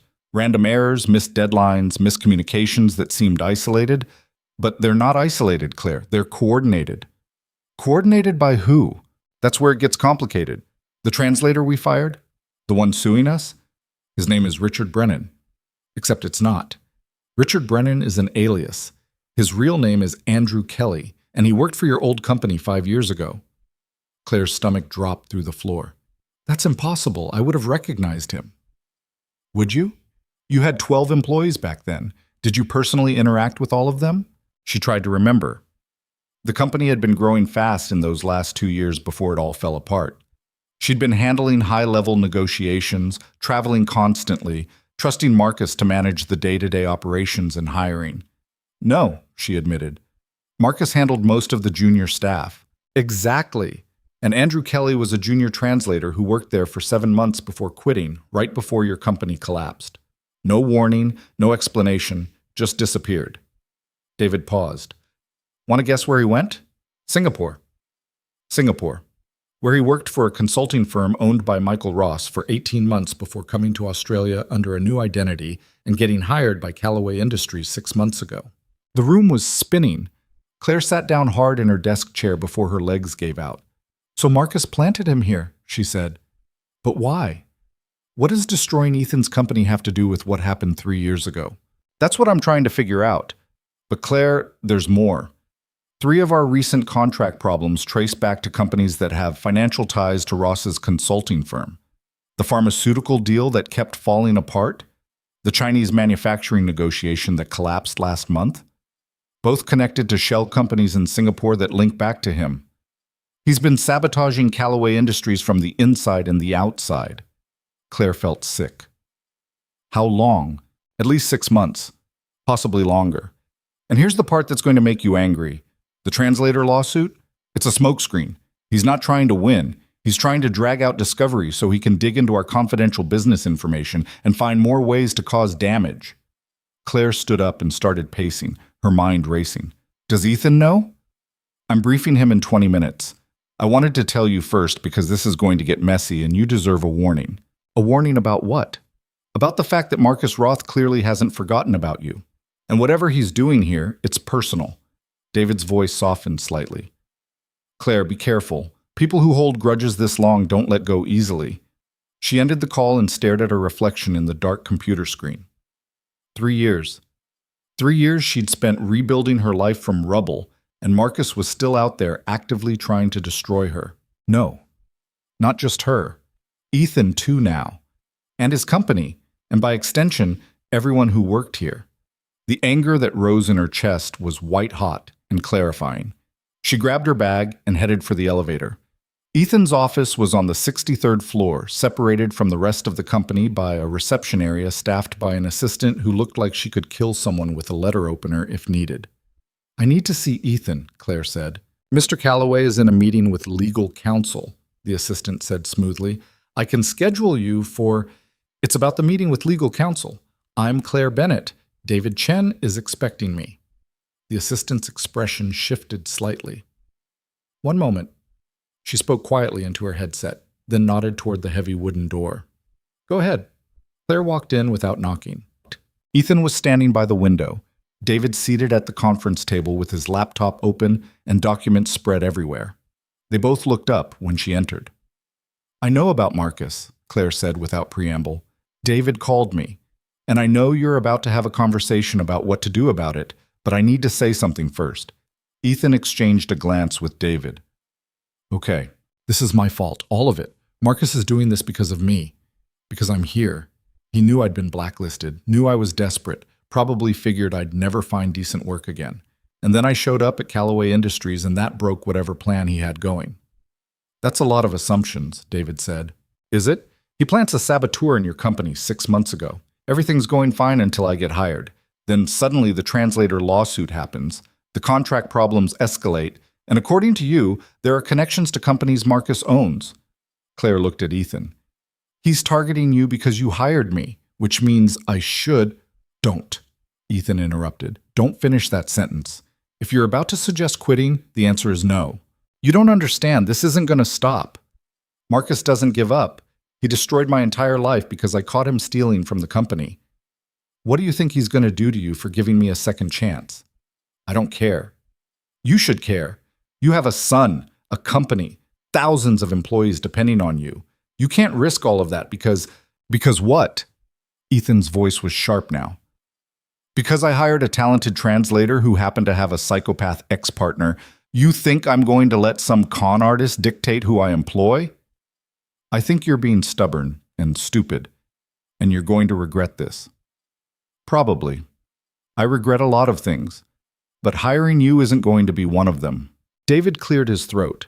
As touching as this argument is, could we maybe focus on the actual problem, which is figuring out what Marcus Roth wants and how to stop him from getting it?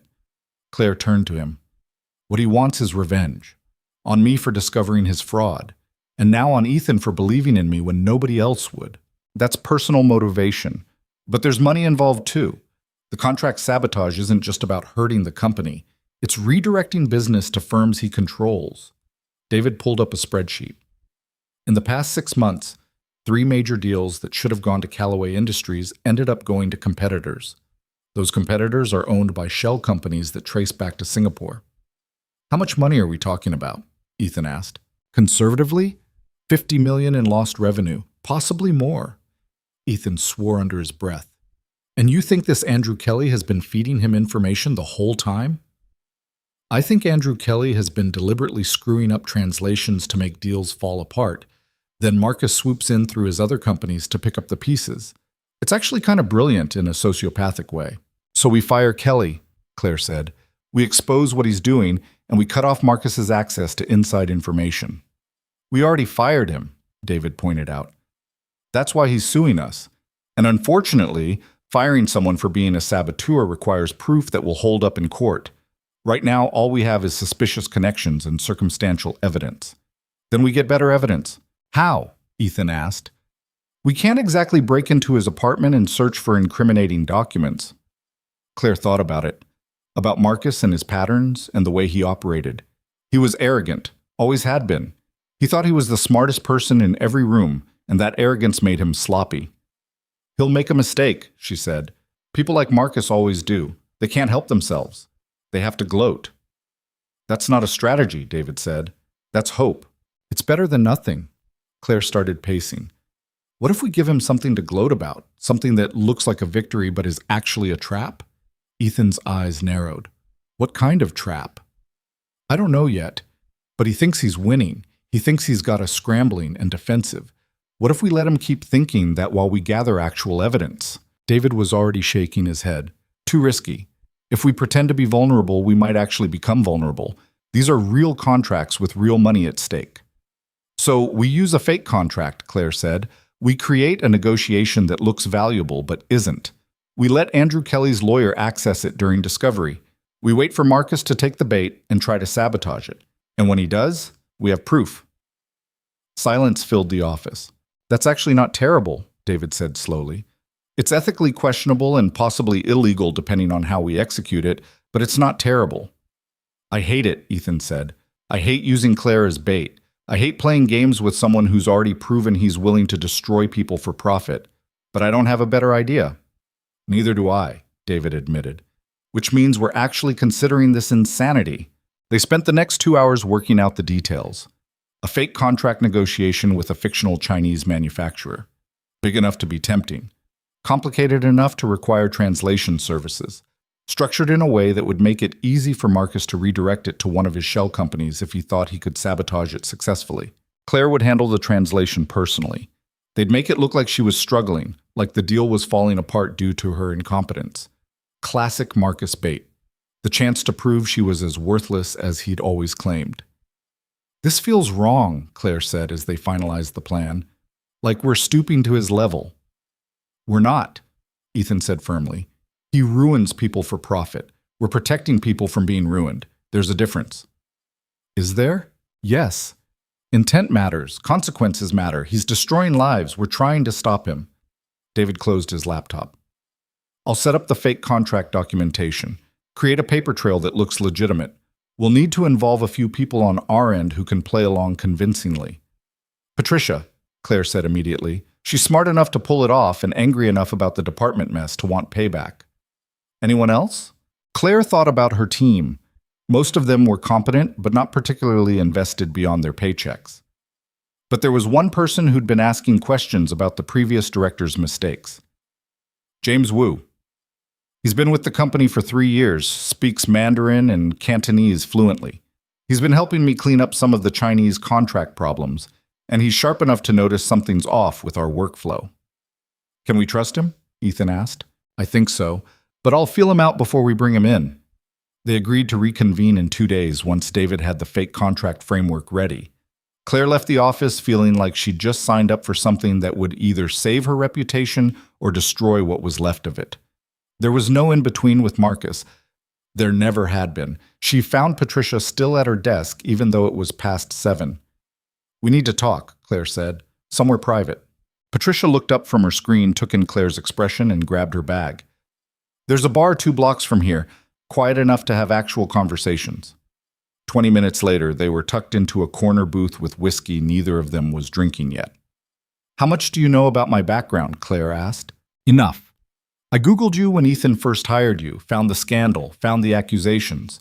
Also found about 6 articles from before everything fell apart, where people called you one of the most talented translators in the industry. Patricia took a sip of her drink. Figured the truth was somewhere in the middle. The truth is, I was good at my job and terrible at seeing betrayal coming. My business partner stole $2 million and framed me for it. I've spent 3 years trying to survive while he's been living in Singapore under a fake name running the same scam on other people. And now he's targeting Callaway Industries because Ethan hired you. It wasn't a question. David told you, Claire said. David tells me everything eventually. We've worked together for 5 years. He trusts me to keep my mouth shut and handle things that need handling. Patricia leaned back in the booth. So what's the plan? And don't tell me there isn't one. You have that look people get when they're about to do something either brilliant or catastrophically stupid. Claire explained the trap they were setting. The fake contract. The deliberate vulnerability. The hope that Marcus would be arrogant enough to fall for it. Patricia listened without interrupting, her expression unreadable. That's either going to work perfectly or blow up in all our faces, she said when Claire finished. I know. And you're willing to risk your new job on it. I'm willing to risk everything on it. Because if we don't stop him now, he's going to keep coming. He'll destroy Ethan's company piece by piece until there's nothing left. And I'm not going to let that happen. Why? Patricia asked bluntly. You barely know Ethan. You've been here 2 months. Why risk everything for a company that's not even yours? Claire thought about Saturday dinners, about Oliver's elaborate superhero stories, about Ethan's tired smile when she showed up at his door with takeout, about feeling like she belonged somewhere for the first time in 3 years. Because he gave me a chance when nobody else would, she said quietly. Because he looked at me and saw someone capable instead of someone broken. Because I'm tired of running from Marcus, and I'm tired of letting him win. Patricia studied her for a long moment. You're in love with him. What? No, that's not... Please. I've been watching you two dance around each other for weeks.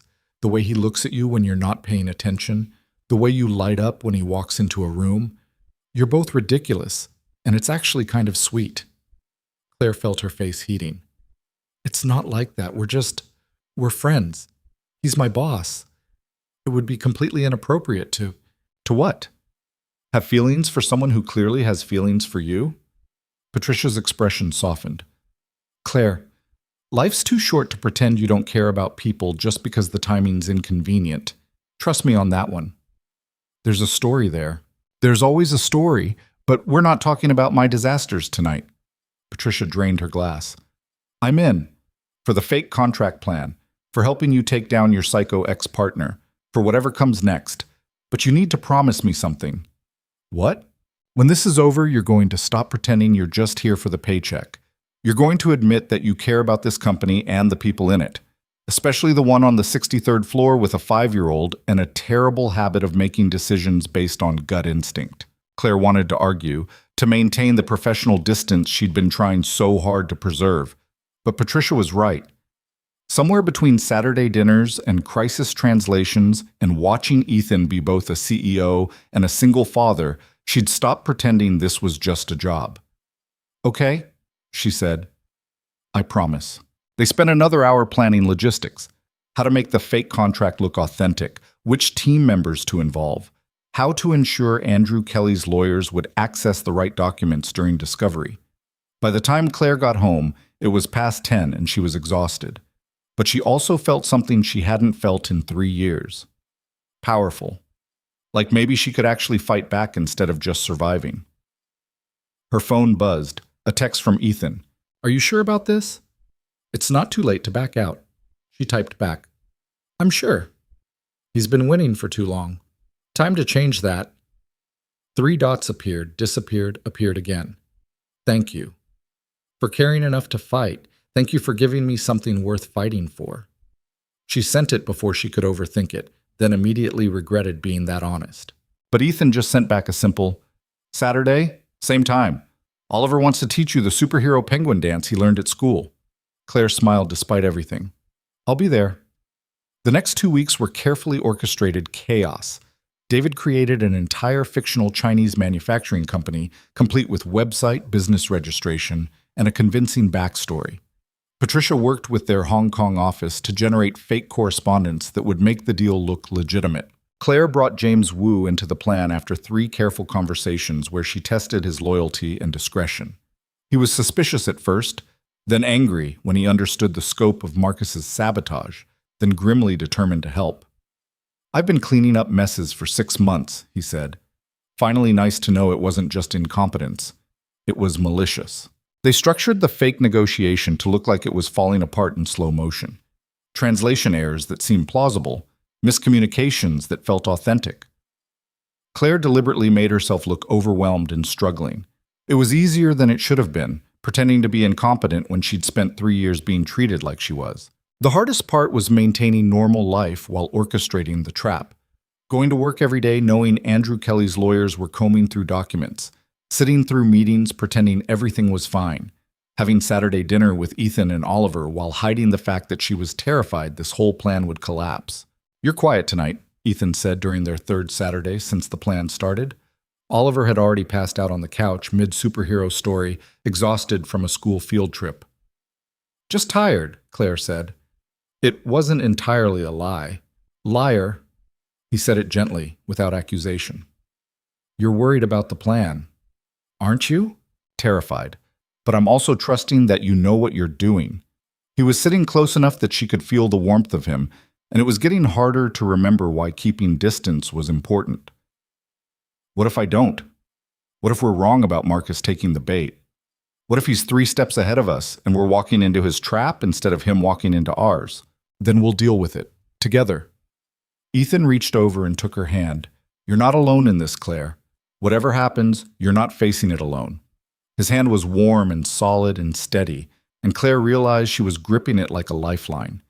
"I'm scared," she admitted quietly. "Not of Marcus. Of this. Of caring about people again. Of letting myself believe things could actually work out." "Yeah," Ethan said. "That's terrifying. Way scarier than corporate sabotage." She laughed despite herself. "You're supposed to tell me it'll be fine." "I don't know if it'll be fine. I just know it's worth trying." He squeezed her hand. "Sarah used to say that the worst thing about grief isn't the pain. It's the fear of feeling anything good again, because you know it could be taken away. I spent 2 years believing that, being careful, keeping everyone at arm's length, because if I didn't care, I couldn't lose anything." "What changed?" "You did. You walked into that restaurant and risked everything for a stranger. You took a job you were terrified of taking. You showed up here every Saturday, even though being around a grieving widower and his kid couldn't have been easy. You were brave when I was still trying to figure out how to be human again." Claire's eyes were burning. "I'm not brave. I'm just tired of being afraid." "That's what brave is. It's being afraid and doing it anyway." They sat there in silence, holding hands on his couch, while Oliver snored softly in the background. It felt domestic and terrifying and exactly right. "When this is over," Ethan said quietly, "when we've dealt with Marcus and the lawsuit and all the corporate disaster stuff, can we talk about this? About us? There is no us. I work for you. It would be completely inappropriate." "Claire," she stopped. "I'm not asking for a decision now. I'm not asking you to risk your job or your reputation or anything else.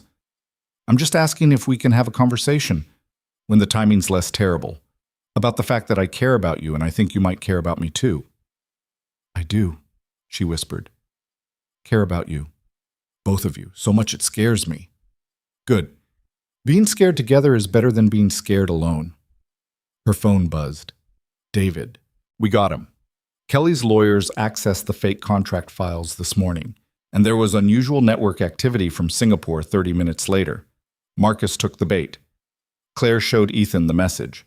Now we wait, he said. Now we wait, she agreed. The waiting was agony. 3 days passed, then 5. Claire kept translating the fake contract, kept making deliberate mistakes, kept playing the part of someone overwhelmed and failing. On day 7, David called an emergency meeting. Marcus made his move.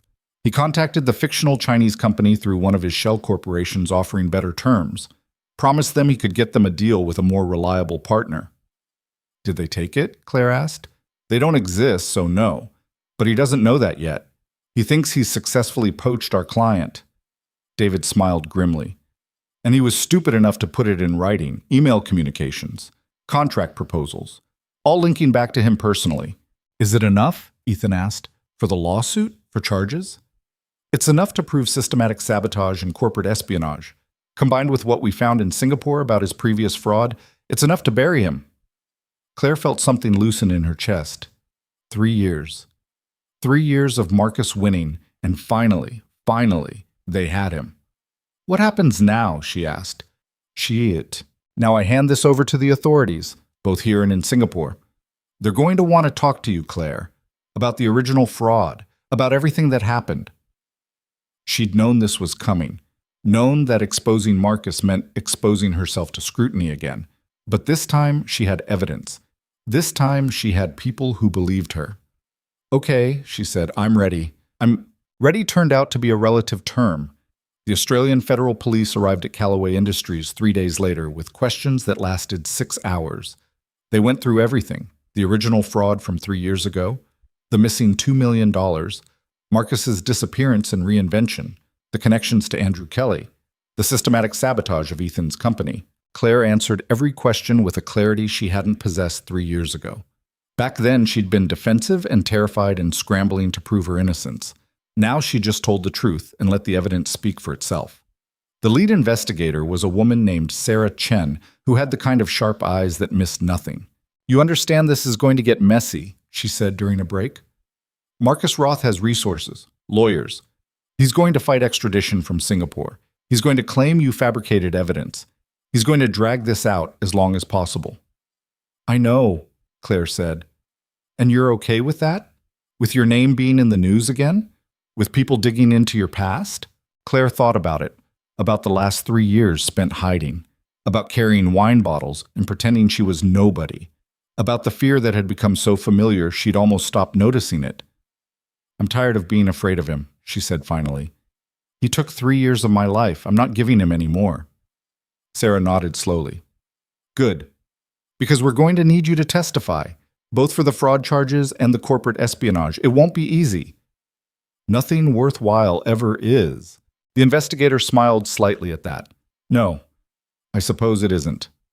By the time Claire left the interview room, it was past 8 and she was exhausted in a way that had nothing to do with lack of sleep. Ethan was waiting in the lobby, even though she'd told him he didn't need to stay. How'd it go? He asked. Long. Thorough. Probably going to get longer and more thorough. She sank into the chair next to him. They think they can build a solid case, but it's going to take time. Months, maybe. We have time. Do we? Your company's still being sued by Andrew Kelly. The board's still questioning your judgment. And now you're associated with a federal investigation into corporate fraud. The lawsuit will get dismissed once the criminal charges are filed. The board can question my judgment all they want. They're not getting rid of me. And I've been associated with worse things than a federal investigation. Ethan reached over and took her hand. Stop trying to protect me by pushing me away. It's not going to work. You're stubborn. So are you. We're well matched that way. Claire wanted to argue, but she was too tired and he was too close and his hand was warm in hers. Take me home, she said quietly. I don't want to think about Marcus or investigations or any of it tonight.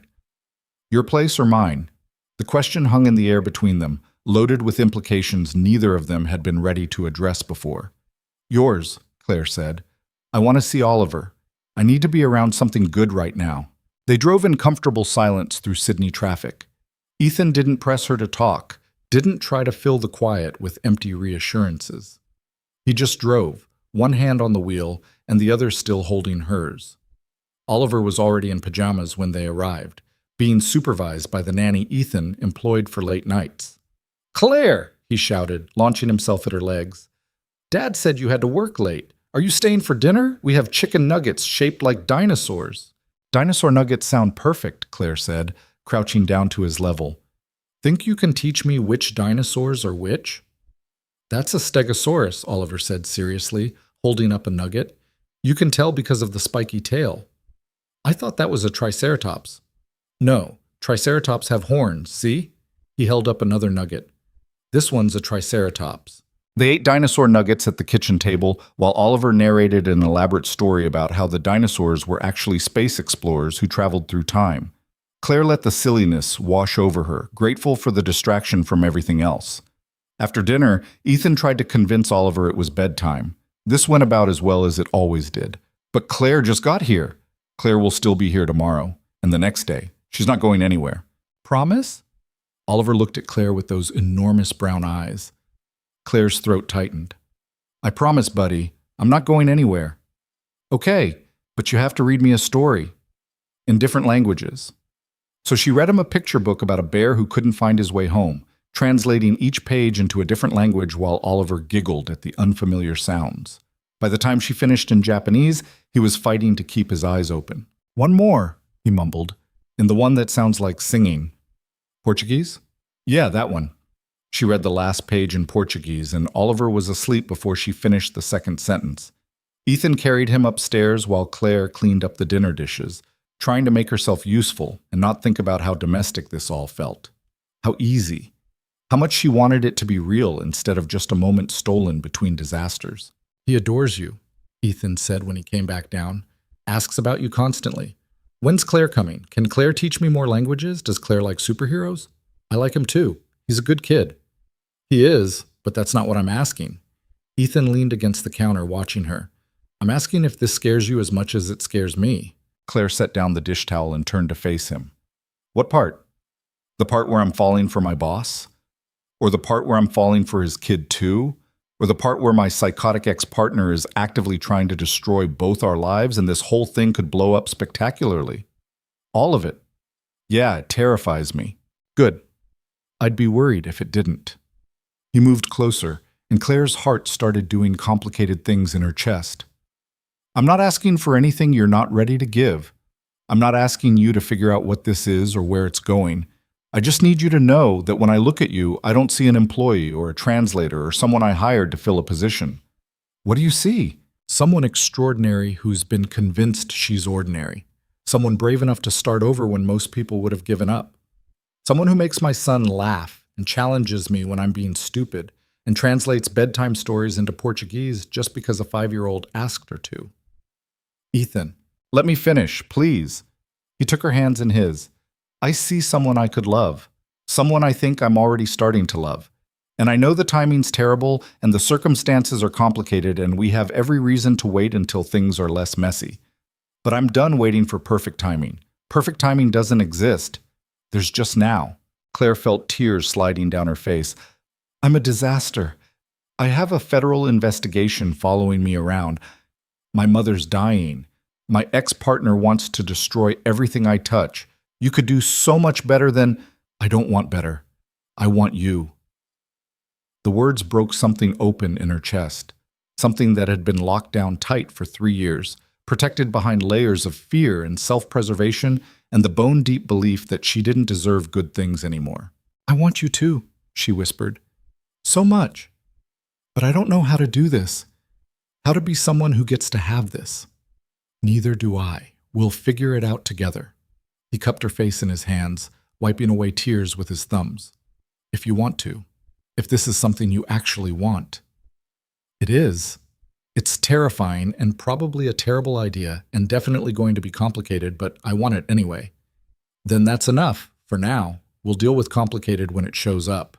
He kissed her then, soft and careful and achingly sweet, like he was afraid she might break, or like he might. Claire kissed him back and felt something she hadn't felt in years. Hope. Not the fragile, desperate kind she'd been clinging to since her world collapsed. The real kind. The kind that believed things could actually work out instead of just surviving until the next disaster. They spent the evening on his couch, tangled together, and talking about everything and nothing. Ethan told her about Sarah, about the grief that still hit him unexpectedly, about the guilt of moving forward. Claire told him about her father, about the languages she'd learned growing up, about the person she used to be before Marcus destroyed her. I miss that person sometimes, she admitted. The one who was confident and capable and believed she could handle anything. She's still in there, you're her, just with some hard-earned wisdom about trusting the wrong people. That's a nice way of saying I have trust issues. We all have trust issues. Mine just come with a side of dead wife trauma. He said it lightly, but Claire heard the pain underneath. Does it get easier? The grief? Not easier, just different. Some days I can think about her without feeling like I'm drowning. Other days Oliver will do something that reminds me of her, and it's like losing her all over again. He was quiet for a moment. But it's getting better, slowly. You help. How? You remind me that it's okay to move forward, that caring about someone new doesn't erase the person I lost, that I'm allowed to be happy again without feeling guilty about it. Claire rested her head on his shoulder. I'm terrified of losing this, of losing you, of something happening that takes it all away. Yeah, that's the price of caring about people. It might not work out.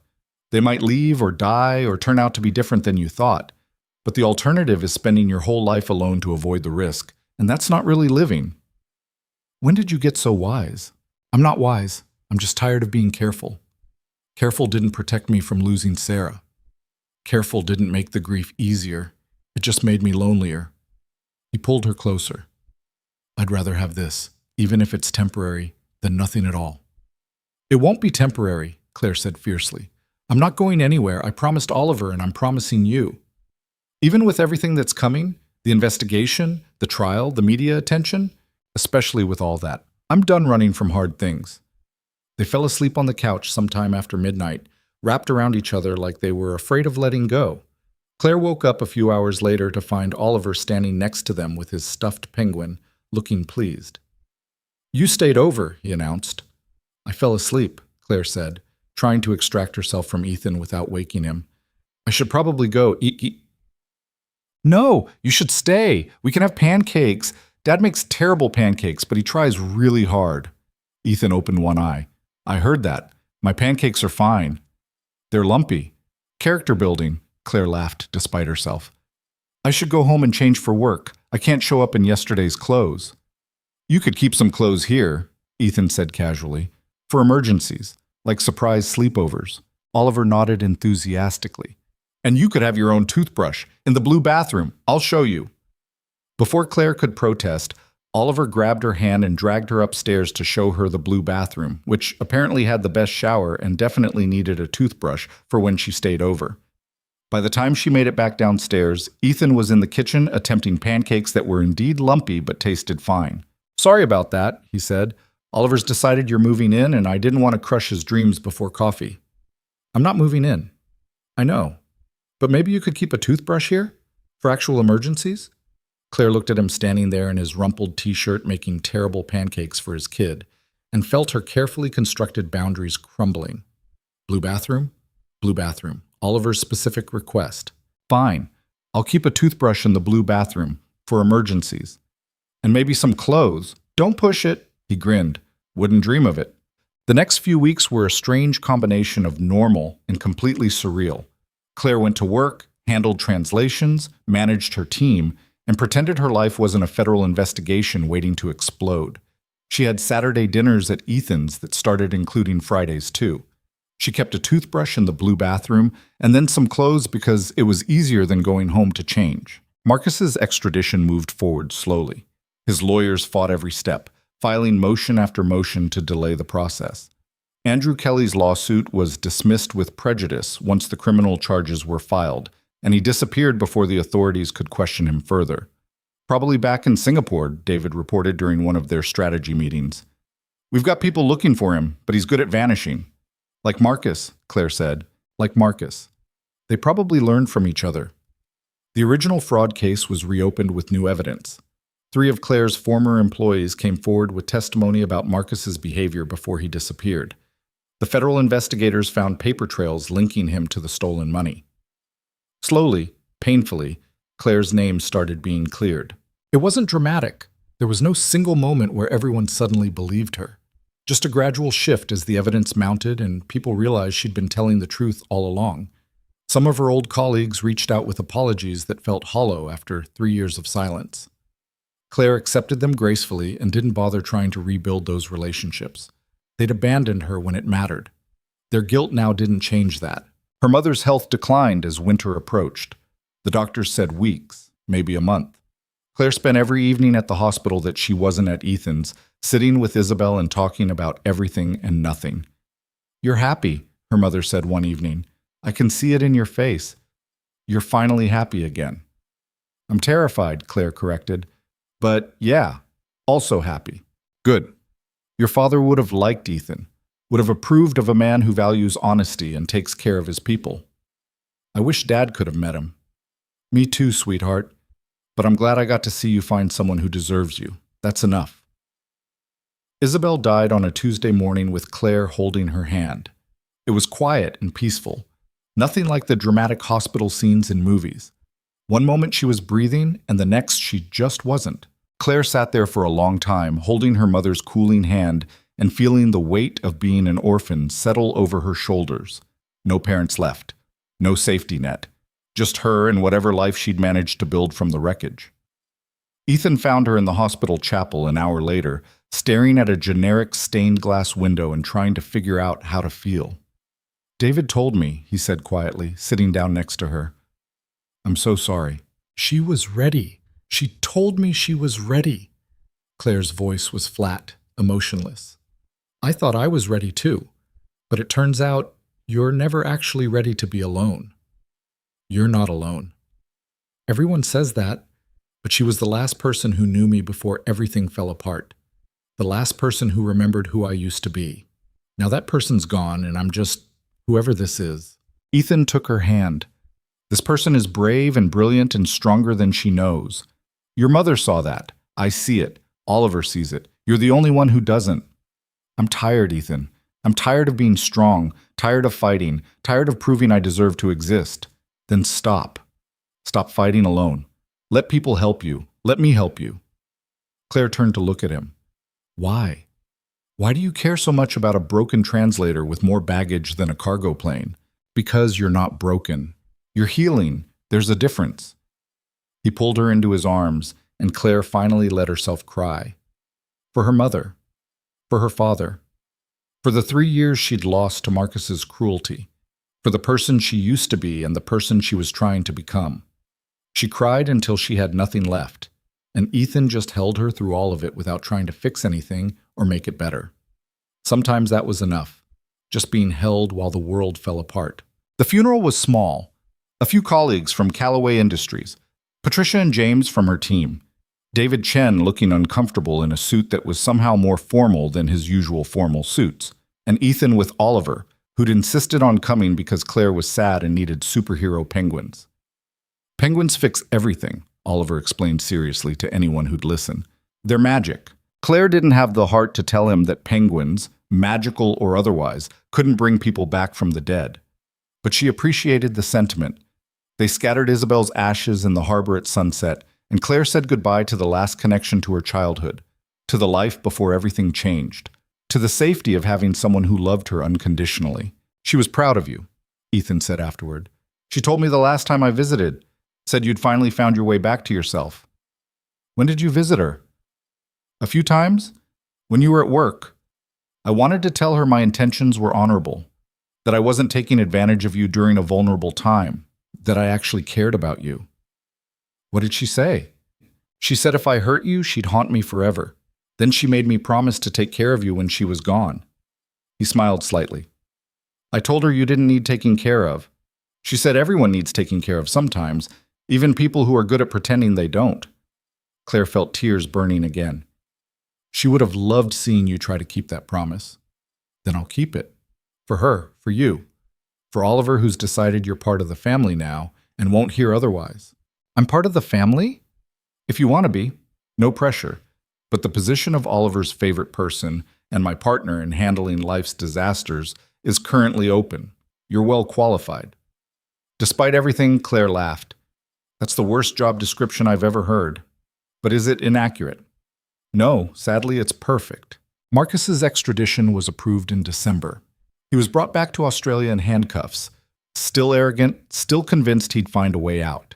Claire watched him being led through the airport on the news and felt nothing but a distant satisfaction that he was finally being held accountable. The trial was scheduled for March. 3 months of preparation, of strategy meetings with prosecutors, of reliving every detail of the fraud. Claire dreaded it and needed it in equal measure. You don't have to testify if you don't want to, David reminded her.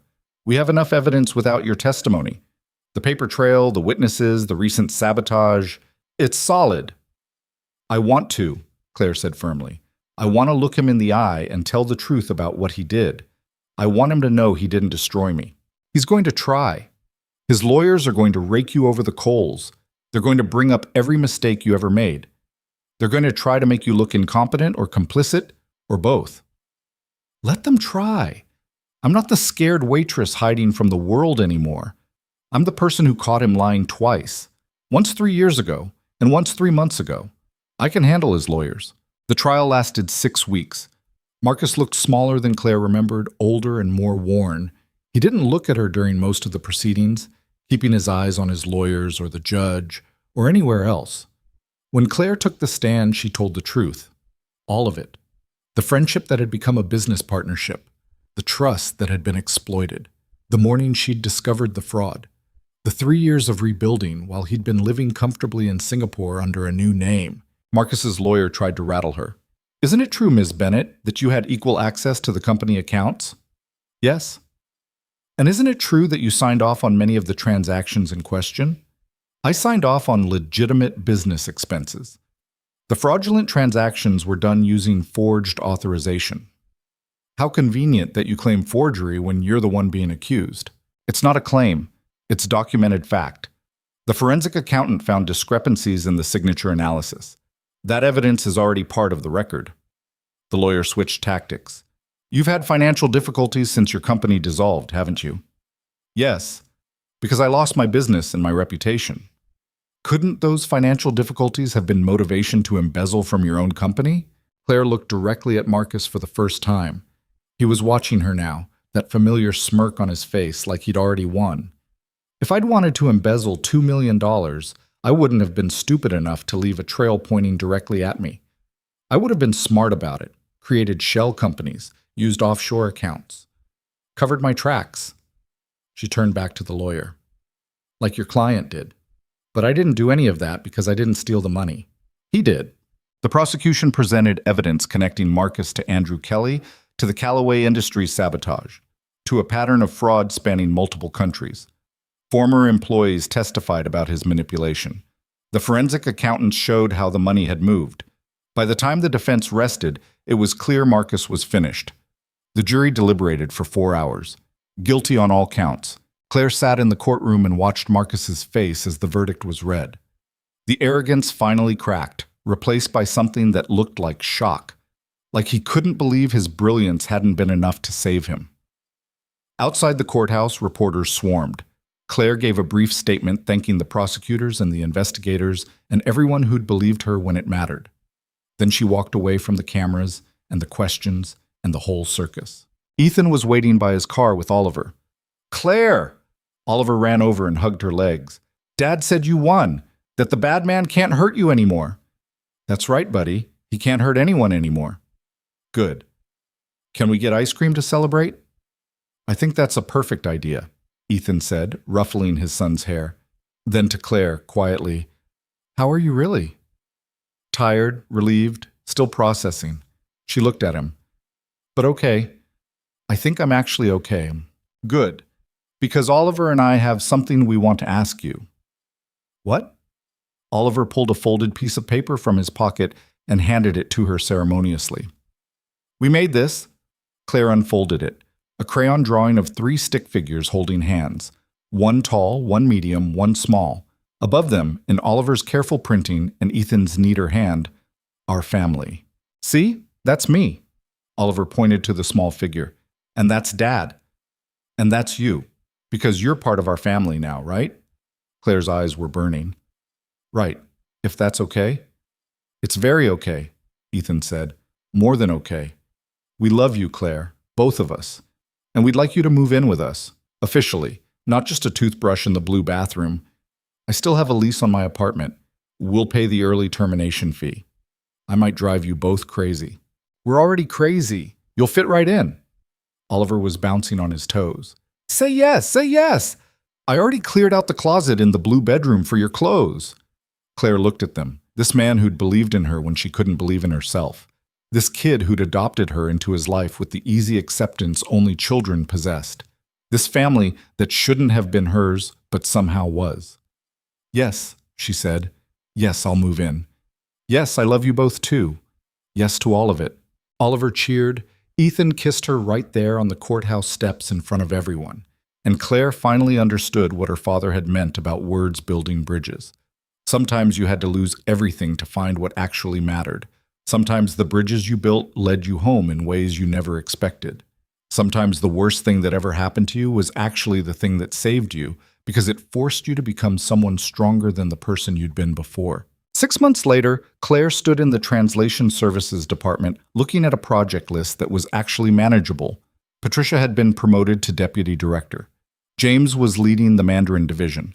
They'd hired 3 new translators, all carefully vetted and properly trained. Callaway Industries was thriving. The board had finally stopped questioning Ethan's leadership. The company had landed 2 major contracts that would keep them busy for years. And Claire lived in a brownstone with a man she loved and a 5-year-old who insisted she teach him a new language every month. Currently, they were working on Italian. Oliver was very excited about the hand gestures. "You look happy," Patricia said, appearing in Claire's office doorway.